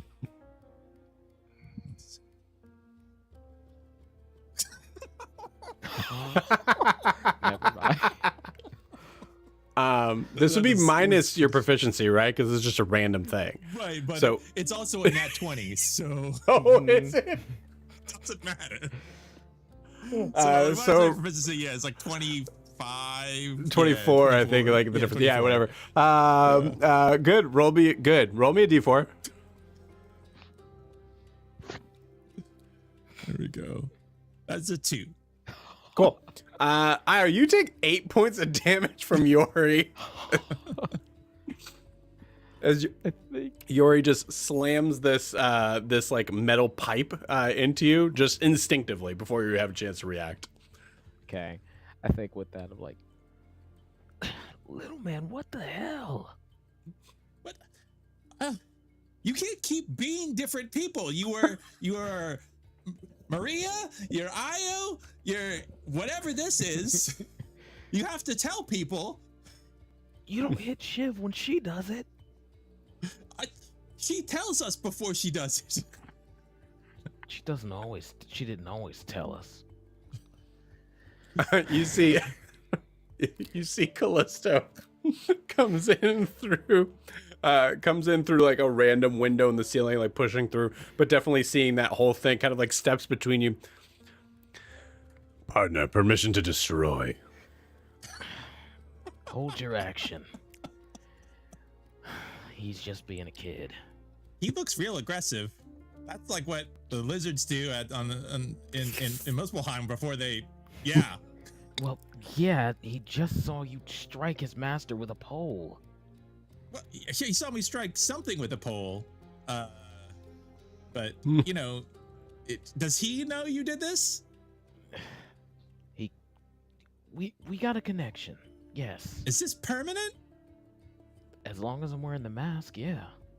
Well, that's not really permanent then. That's, you know, if you can take it off. It's not permanent. It's temporary. As long as I'm wearing a mask is a crazy answer to, is it permanent? Are these clothes permanent? Well, as long as I have them on. I mean, you just hit me in the head. Yeah, Fair. yeah, sorry. I just, it's, you know, we're a lot of, you know, dangerous stuff, and there's apparently people who change into other people, which is a thing everybody seems to be pretty worried about. So, you know, sorry. So, with that being said, how do I look? Did it work? Yeah, I mean, you look pretty cool. Kind of, you know, kind of evil, but pretty cool. Nalani, do you think you're in this room? We'll say this No, is kind of like this weird sort of off to the side room. I think I heard the commotion, jumped up because I'm pretty nervous about people coming here, following us, what Huxley was doing. But I was sitting in a different room, kind of in the corner, meditating, reading Alastaire's old book, journal. So I think I jumped up and ran to kind of observe this, and I'm just kind of shaking my head, like not participating, just shaking my head, and I go back muttering dumbasses, and just sit back down Okay. and continue to read the book. And I've noticed something interesting as I'm flipping through the pages. I'm kind of having a hard time concentrating, thinking about the day's events, thinking about my interactions with Lyra, and but I'm noticing, so I'm not really reading in detail, but I'm noticing in Io's book very, very neat and precise different spells, different recipes, different like notes, but in the margins and around the pages, on I'd say every second, third page, there's scribbling, which looks written maybe by a different hand, but it's always about something negative that happened that day, an interaction that happened. Someone made a comment in the cafeteria. Somebody... Whose book is this? It's Alastaire's old journal. Gotcha. Okay. So it's clearly his school notes on different spells, things that he's learned, instructions how to do things, and about every second, third page, there's some emotional thing written in a different handwriting. Um, Something negative, always negative, or something about Gwen. And I just kind of take note of that as I'm flipping through. Like I said, I'm not really focused on reading it, just kind of skimming it, and I'm noticing that's kind of interesting. Okay. You got it. Okay. Cool. In the meantime, so then we cut over to Alastair. Alastair, what are you working on? And we can say that you and Yori were working on something, and Yori ran off to handle whatever this Can was. I mention one more thing about the Yes, interaction with please. Io before we switch over? I Yeah. just want to say afterwards that he just says, I mean, I like the way you normally look. I think that's the best look you have. But this one isn't bad if you want to keep it. I just, the one you have is pretty cool. Yeah, that's all I'm saying. Oh yeah. Don't. And then I think just one more thing to kind of finish that out. It's like, I don't think I like how I look. I mean, in fact, I prefer. I agree with you, but I mean, this gives me another tool to play with. That's all. Yeah, makes sense. Yeah, and then we can go over to Alastair. Okay. What was Alastair working on? Yeah, I think he's drawing all sorts of random designs, and I think when Yori leaves the room, I think he starts trying to sketch out the machine that he saw Dair was in.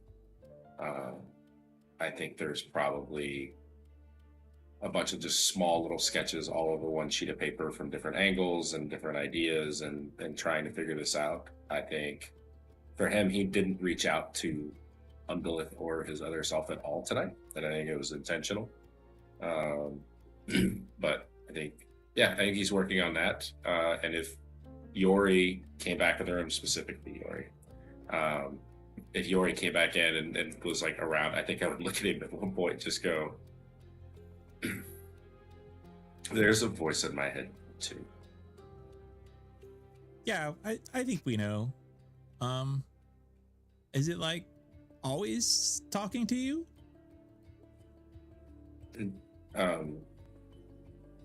There's another one. Oh. Is it another like you? Unearthed? It's the like primordial being that you have in the rod. And they are in your head? Are we gonna have to go back in there? No, not in my head.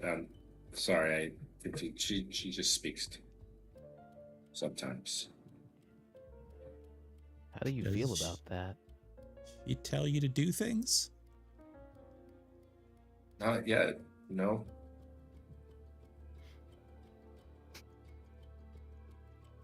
Well, if you need any help, or you need like somebody to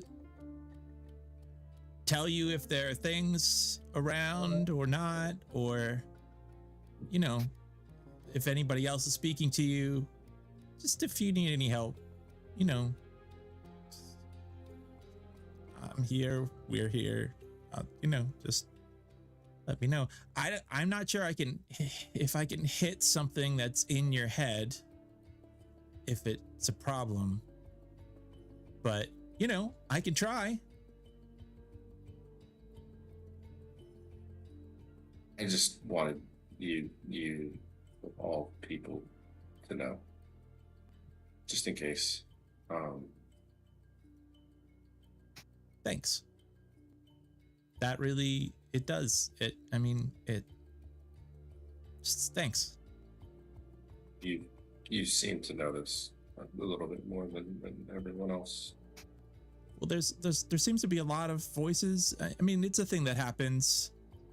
I feel like it happens more to us than I've heard of other people. So when it happens to me, I figured out the best thing to do would be to just yell that out in case anybody, needed to know, and then they heard it or they know somebody was speaking. It just, it's always better, I feel like, if everybody knows. So that's what I do.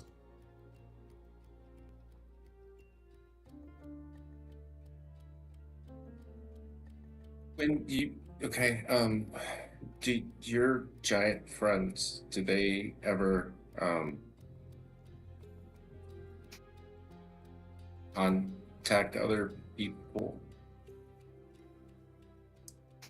Sometimes there's a lot of people who seem to think that they're not very good, and so sometimes people will come to try and fight them, and that never goes very well. But there are some of, like the small folk, the people that are your size, that sometimes work in the the Hearth Keep, and Snorri, Snorri goes to the different giants and he talks to them, but he's one of the few people that they kind of let go and come and go as they please. But they're not, I think it's just that in general, when they've been contacted by other peoples, it's usually been aggressive and not like nice. And like deities and beings like that. They certainly, like, there are the gods of the Ildiotin and the other Jotun. There's Anam, that's like the All Father, and there's a lot of stories. And I know that some people like pray to the gods, but I think I don't know if anybody specifically talked to them. I mean, some of them in the stories are there's one who's sleeping in an infinite lake and a different plane of existence, and there's so there's Thanks, Sherry. And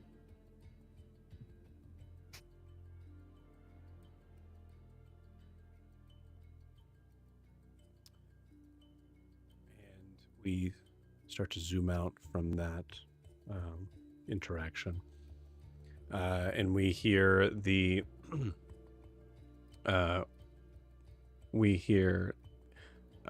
the sound of the tavern before we cut back. As a hard cut, as Brahm is now directly in front of you. Iliar.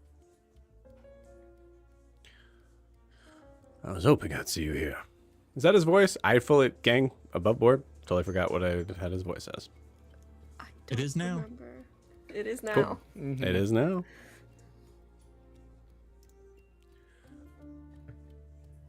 I apologize. It is. It's arm wrestling night, so forgot. I noticed. I do have to have just a quick meeting with my Goliath friend, but afterwards maybe we can get out of here. I would love that. Great. Just one moment. I'm gonna rub my hand down his arm seductively. As I do that, I want to sense what his emotions are right now. Panic. Okay. I'm gonna gesture my head, look at Gwyn and kind of nod towards Yanshai to be like, Mm-hmm. you might want to hear what they're saying. Gwen has already been sort of sidling her way around the table, and I don't know if you guys have ever seen like the Office, that part where Angela and then Dwight looks down and he's surprised. Fuck. Yeah, So she's just kind of like, because she's very short, so she's just gonna try to sidle right up in there and pretend she's To been there the whole Yanshai? time. Yeah, but like not get his attention at all. Love it. Cool. Just And I also sort want of to be make there. sure that Okay. I say I move in a position where I can read Brahm's lips. Okay, you got it. At first, you see a you see a dragonborn kind of come up and like kind of blocks your view for a second. Goes, "Hello, beautiful. You come here often?" Scram, you are. Okay. Before you're able to finish that sentence, he already moves on. Oh, all right. Okay. Gwyn, as you do so, give me a dexterity saving throw. Hey, that's not bad. What's my plus? Just a 1. 16. 16? 16 is pretty good.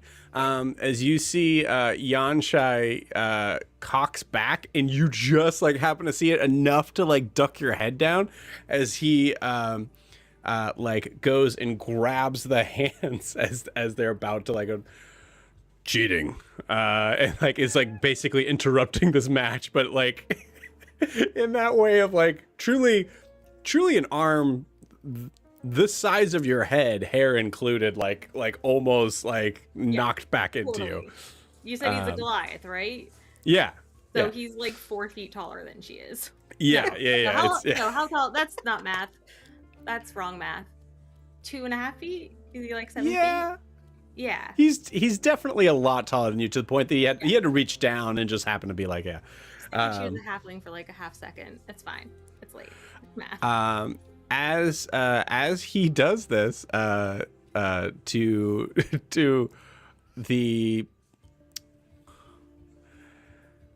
I assume dismay of Gwyn, a little gnome man of whom you haven't seen before, like is like kind of like sitting sort of like at the bar, sort of side saddle, and sees that happen, sees you like kind of just like turtle shell it for a second, and just comes up and goes, "Oh, okay. Oh, hold on a second. You almost hey, big fella, you almost hit this young lady here. Miss, if you want to come over with me for a second, I just want to, maybe get you away from."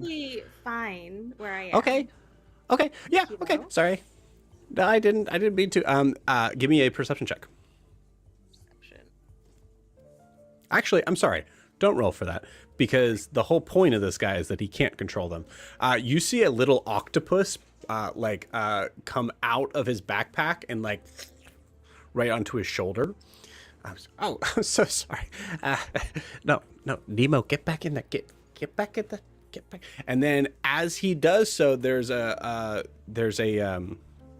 rat that like kind of comes up out of his pocket and stares at you. Goes, okay.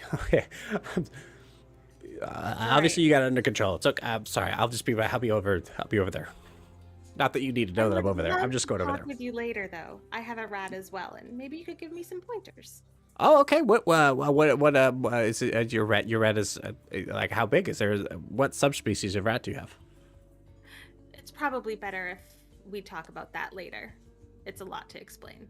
If you don't know, you could just say, I don't know. That's okay. That's fine. It's just. You're right. I don't know what kind of rat he is. Well, later on, you show me, and I'll show you my rat, and then you show you. At this point, Yanshai definitely sees you and hears. I'll show you my rat if you show me yours. Looks down. She's gonna look at him for like help. Like she was like, oh my gosh, I was trying to be nice. Yep. And he goes, "Oh, is he bothering you?" No, it's fine. No, but as I was saying, you were bothering her. You I all. was very interested in the outcome of this wrestling match. though it seems like it's already finished. Yes, caught cheating. And you see there is a man knocked out cold on the floor that you just missed in this whole like sort of charade. And then at that point, Brahm comes up to Yansha and goes, "We need to talk." Okay. I'm going to Pretty. turn to this gentleman and just the gnome gentleman and just sort of lead him off a little bit. And if he wants to keep talking, that's fine. I'm going to try to listen to their conversation. You got it. Tune Cool. him out entirely. You got it. Cool.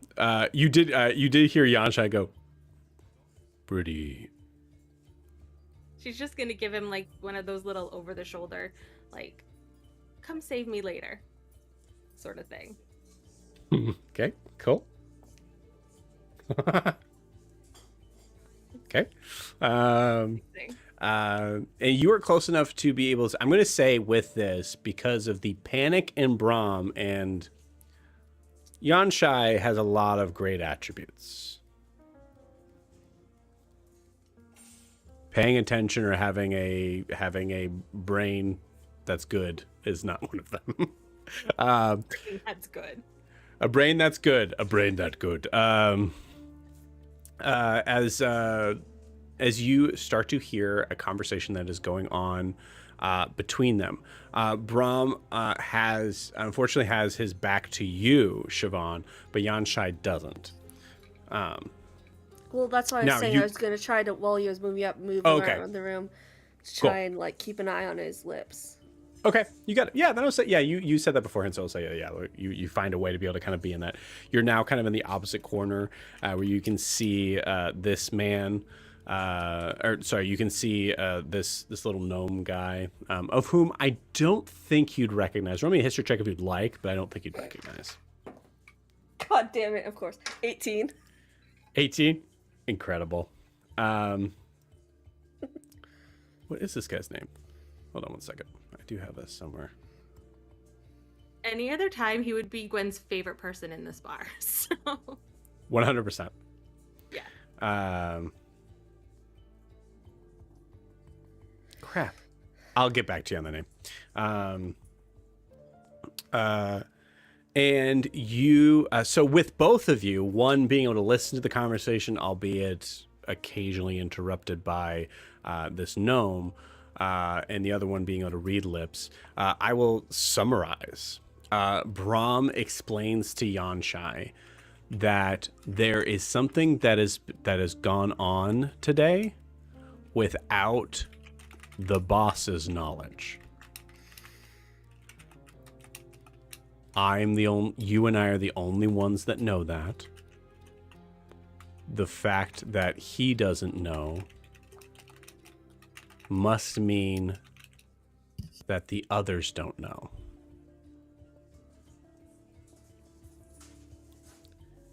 It's best for us to keep a level head and find the right time and wait to find the right time to bring up their idea.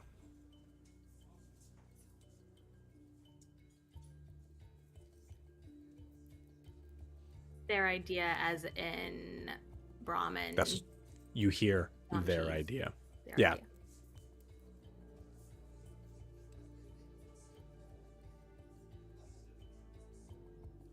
Meantime, I definitely have this guy's name. Hold on one second.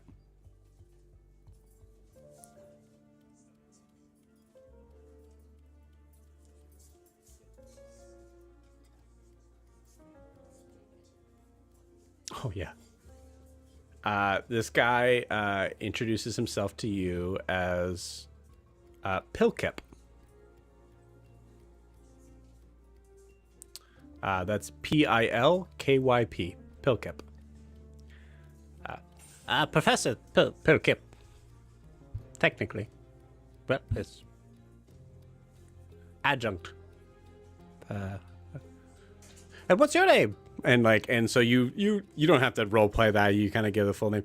Gwyn, give me a give me a perception check with disadvantage on the idea of having to kind of split your focus here. That makes complete sense. Wow. All right. Well, I rolled a 19 and a 14, so 12 for the lower number. Okay. 12's not bad for having to pay to, you notice everyone notices this probably, but you definitely notice it. A rather small raven comes in and perches on his shoulder while he's talking. He turns, looks at it, says a name, and then turns back to you like it's no big deal. With a 12, that's the third. Is it third or fourth? No, that's the fourth. That's the fourth animal you've seen Pilkip interact with. And I would like an Arcana check, please. That is going to be a 14. 14 is enough to recognize as someone who spends a lot of time with their familiar. Those are all familiars. Interesting. Why do we have to be on an espionage mission? Let's hang out with the weird little guys. Okay, that's cool. You notice that every once in a while they seem to scurry in and out of his backpack. You also notice that his backpack seems to be rather stuffed and full for a guy that's sitting at a bar, even a gnome. And I would say, it's enough to be able to kind of have a conversation with him that he seems to be rather nervous, but is very, is weirdly confident in his nervousness, sort of thing, like self-aware, sort of. But on to the espionage part of this. So at that point, Brahm and Yanshai split. Yanshai goes, okay, next challenger. Never mind. He's dead.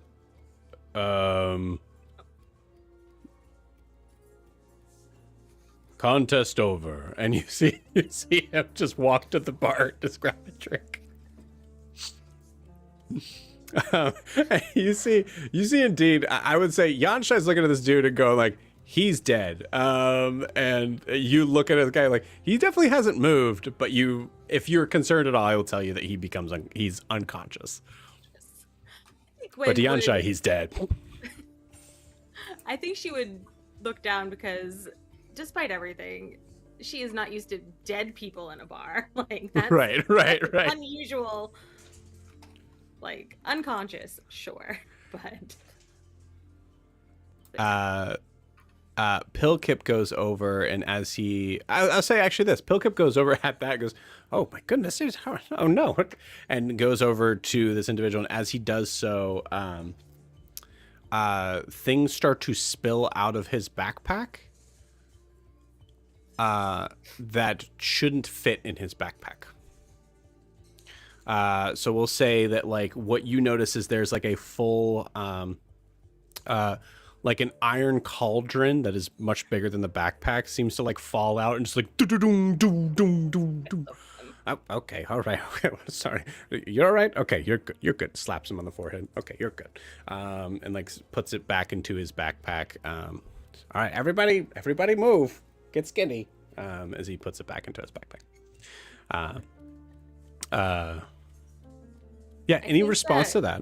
Yeah, I think Wen would say, I have to go find my friend, but would it be okay if I contacted you later? Sure. Yes. Yep. And yep, I think you could help me with my rat. Absolutely. You can I'm talk to me and whisper, he's not always a rat. Okay, all right. Well, you find me in the arcane alcove or the arcane archives. They're both in the Cloud District. They're very easy to find, and we will be waiting for you. All right.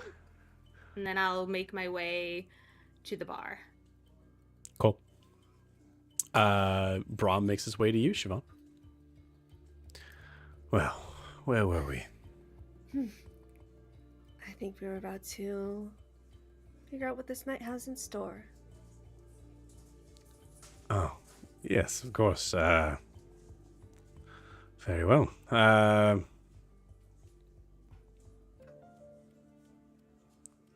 don't care about these people. Let's just go. And just walks out with you. As Kind of presents his arm. Mm-hmm. And then walks out. Go ahead. As I'm walking out, I'm gonna look back to hopefully catch Gwen's eye. Yeah, she's was making her way towards you, so. And she's just, you're not stealthy. She's gonna shake her head no at you and just say, "Mouth, go home."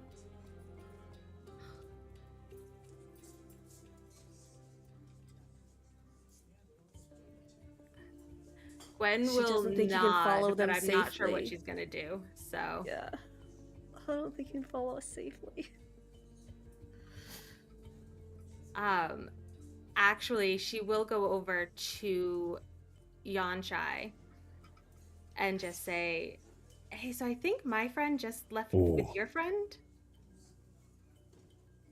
Do you think you could keep me company and like walk me home?"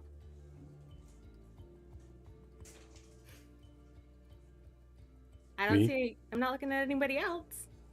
And I saw you talking with.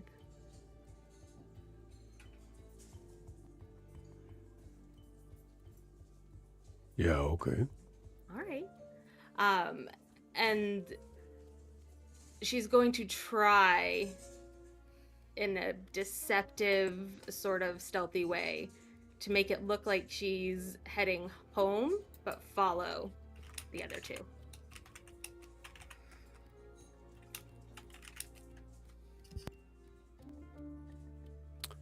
Okay. Where do you... Don't Where do actually you sleep? remember. I'm new here. We might have to walk around for a while. My friend just left me, so I don't quite know the city. Okay. Well, they're going that way. That looks vaguely familiar. Okay. All right. Okay. Thanks. Extends you his forearm, like, straight like this. She's just gonna look up at it and like Just doing pull-ups on it. He'll lower it. Yeah, he'll lower it. and then she'll take it. So You take his forearm, and it's just like you know how like when you hug someone's arm, you have to hug the forearm. Like the bicep is just like this to you. It's just so big. like lift it up and she'd just be like Yeah. hanging out. Yeah, every time you're walking forward, there's like the beginning of it is essentially you being swung forward like a little bit. Which direction are we headed? So I think I don't know. Give me a second. Let me think. No, I think I know.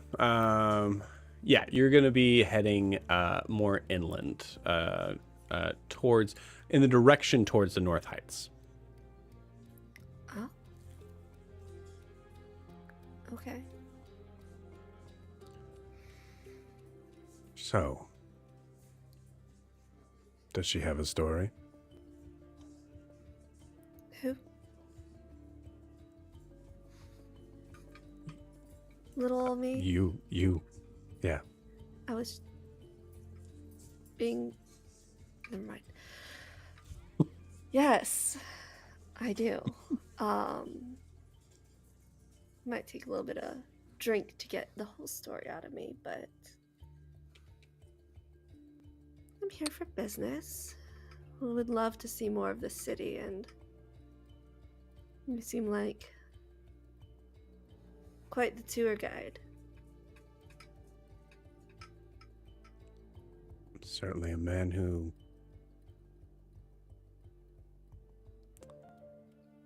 knows his way around town. Well,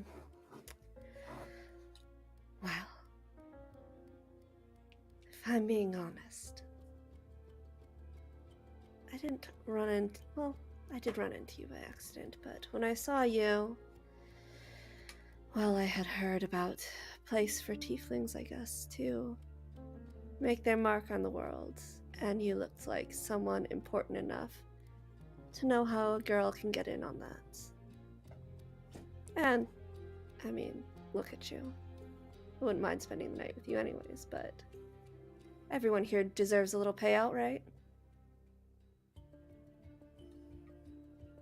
You say pay outright, and he gives you kind of a look of like, oh, like, is this a transaction? No.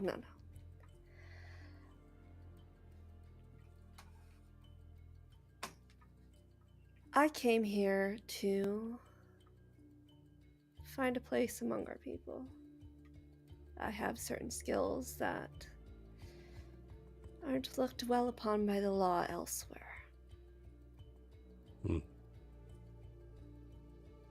It's just a happy accident that you're so handsome. I must say, Iliar,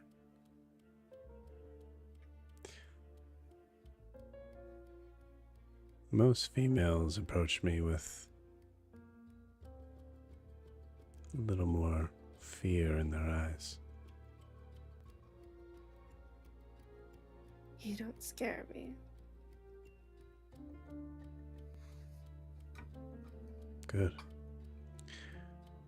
I have a bottle of wine with our name on it back at my place.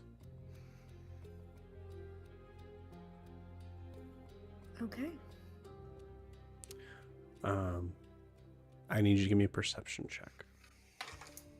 Freaking out right now. 17. 17.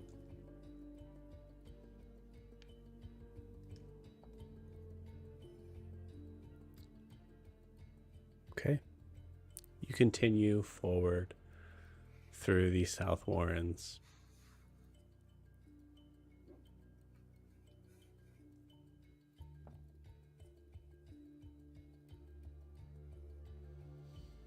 You hear, as you're talking with Brahm, you actually also, Gwyn, give me a perception check.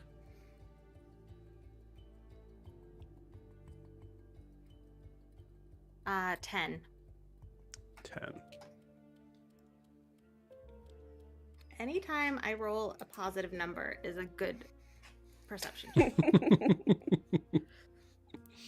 I love it. Cool. Where is that? There we go. Interesting. You see a figure as you're walking, and like Siobhan, you notice this too. Like you're walking in a pretty rough area. Mm-hmm. You surmise there's a possibility that this is like, because if someone were to do anything, like if there were some sort of scuffle to be able to come out, like Brahm welcomes the challenge of someone, like of just being able to kind of like show off in front of you. So there is a figure that kind of like stumbles from an alleyway out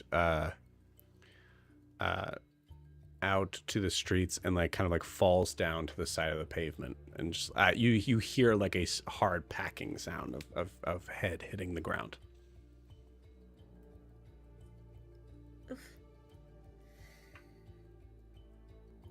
She's gonna like side-eye that figure and look up to Brahm.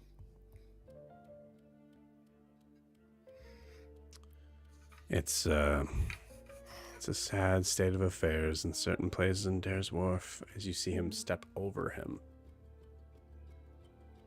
It sure is. As you do, you feel the slightest catch in your foot. Okay. I'm gonna say I'm carrying over that 17. You feel like it's not someone that's grabbing your foot. It feels like someone who's put something in your foot, like in your shoe, in your foot. You know what I mean? I didn't see who it was. With a 17, it was hard to tell. You see that they're heavily cloaked and it was like kind of like has like fallen into like as he steps over him, it looks like this figure's unconscious. I think it's Huxley.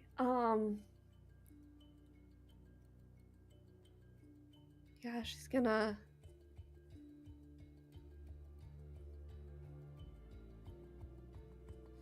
She steps over. She kind of just pulls the skirts around and gives him a quick like heel kick. Just gross. Like a light cap, but yes. You sure you don't put a little? There's a little oomph in it. She's pretty sure it's yeah. Huxley, just for emphasis.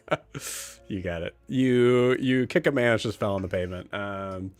And Gwyn, as you pass by with Yanshai,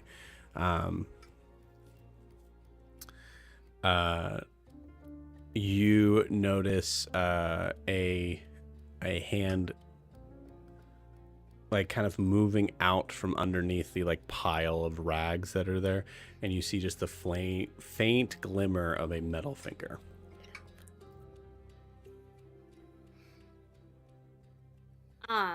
She will.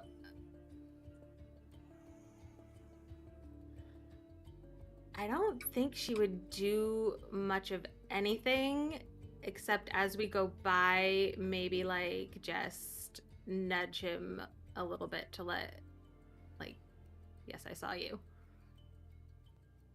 Okay. And then maybe slow down a little bit past and like adjust her shoe or something. Okay. He doesn't leave any note in your shoe. No. Just in case there was anything else he wanted, like to send a message or anything, because she can't do that. But if he did, or just giving the option while she's in range of. Yeah, I'm so dumb. He definitely has message, dummy. Sorry. Well, let's make this a lot. No, this happens because thieves stuff. Gwyn, I think being a little bit more assured that he can say this under his breath, and Yanshai is going to have a lower perception to be able to hear this. Seems like a real, Yeah.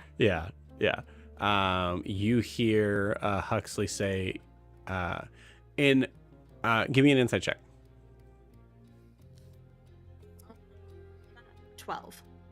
12. Yeah, I think that's enough to say in what sounds like to be a truly pained voice. You hear Huxley say, "You're being followed, you idiot." Cool. She'll respond back. Thank you. Do you need help? And then she's just gonna like turn around and look at the buildings like she's trying to decide whether or not this is where she's staying. You know, like, you hear Yanshai just go, is this it? I think it was more purple, but I'm gonna try to see if I can see who is following us as I'm looking around. Give me a perception check. Okay, come on, eyes. 15. I always get really excited when I roll high, and then I'm like, oh wait, I have to subtract. Yeah. 15. Yeah. You don't see anybody.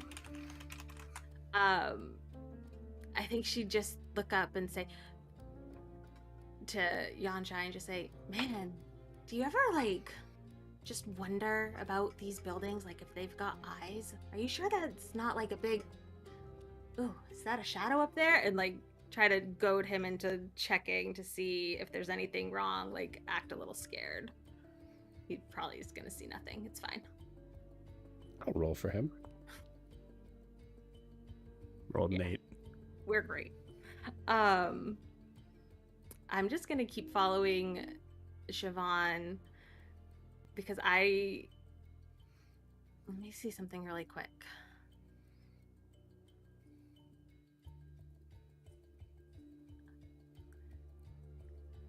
Sky doesn't seem like he really knows magic, right? And Not it might really. not work There's nothing that says anyways. that. So, I am going to use sending or try to Siobhan, and I'm just going to say,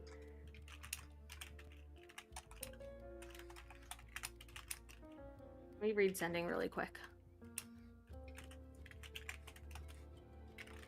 I never know if sending you speak out loud for it or if it's like message and it's all Sending you do. you do. And I Okay. believe That's what I message thought it was. is So she's as going to well, I say, believe. Mhm. Yeah. because she knows that Braun won't hear it, but Yanshi will hear whatever she's saying and just go,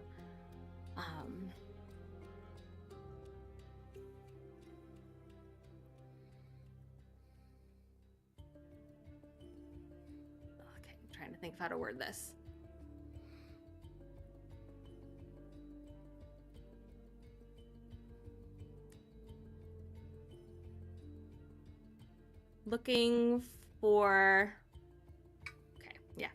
Looking for our place. Not sure where you went. Maybe I should have followed you. Talk soon, just like that. And really put emphasis on follow you. Maybe to I try should to have get followed you. Yeah. Yeah, to try to make it seem like she's being followed. Who are you talking to? Oh, I was just sending a. Do you know how to Oh, do I have to roll though for this? We said anything above. I mean, first the level. role for it in this case would be on whether or not he hears you, but he definitely hears Waiting you. for it to work at all. Oh, Did yeah, we no, it say works. for spells? Okay, cool. Yeah. Yeah. Yes, I'm so sorry. What level spell is this? Everything she does is at 4th level. Because Warlock. What? And Absolutely it's a 3rd heard. level. It is a 3rd level spell. Yeah, Yeah. roll me a d20. Yeah. All 21. right, sorry, we said Arcana check. We said Arcana. Yeah, 21. Cool. Okay. You're pretty sure it worked. Okay. You feel that resistance and you feel yourself kind of having to break through. Siobhan, you hear that? And you can respond, and I don't think you have to say it out loud. You might have to. I don't know. But I think you know how this spell works. She's going to kind of wrap tighter to Brahm. Oh, sorry, Charlie. Oh. Charlie horse. Oh, I can tell. Oh, yeah, Horse. yeah. Yep. Nope, I understand. Okay, I'm back. I'm sorry. No, it's Oh. okay. It's okay. Um, Trust me, I know how that feels. Yes. it wasn't Charlie. It's the calf spasm where you can see the muscle spasming in your calf. Oh, Oh, that's yeah, even yeah, worse. yeah. Okay, I'm Sorry. here. Okay. What we're doing? We're playing You were D&D. doing exactly that. Weird moves. She's going to squeeze a little tighter into Brahm Mm-hmm. and just say, one of my gifts is to be a little bit more aware than others, such as to know when we're being followed. Is it one of yours, or are we expecting trouble?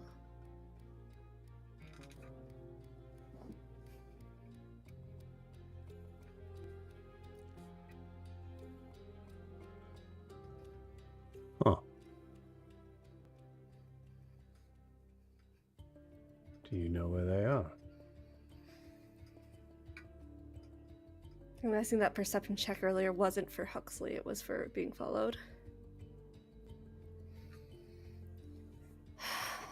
Not quite, but I know that they're nearby. I don't want to give Well. off that we're trying.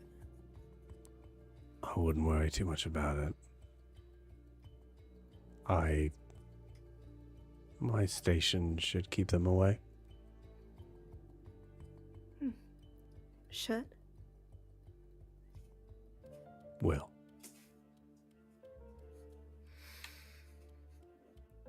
Well, I didn't want them following us all the way back. I'm not really into voyeurism. If anyone out there is following us, we see you, we can hear you. Go home, show's over.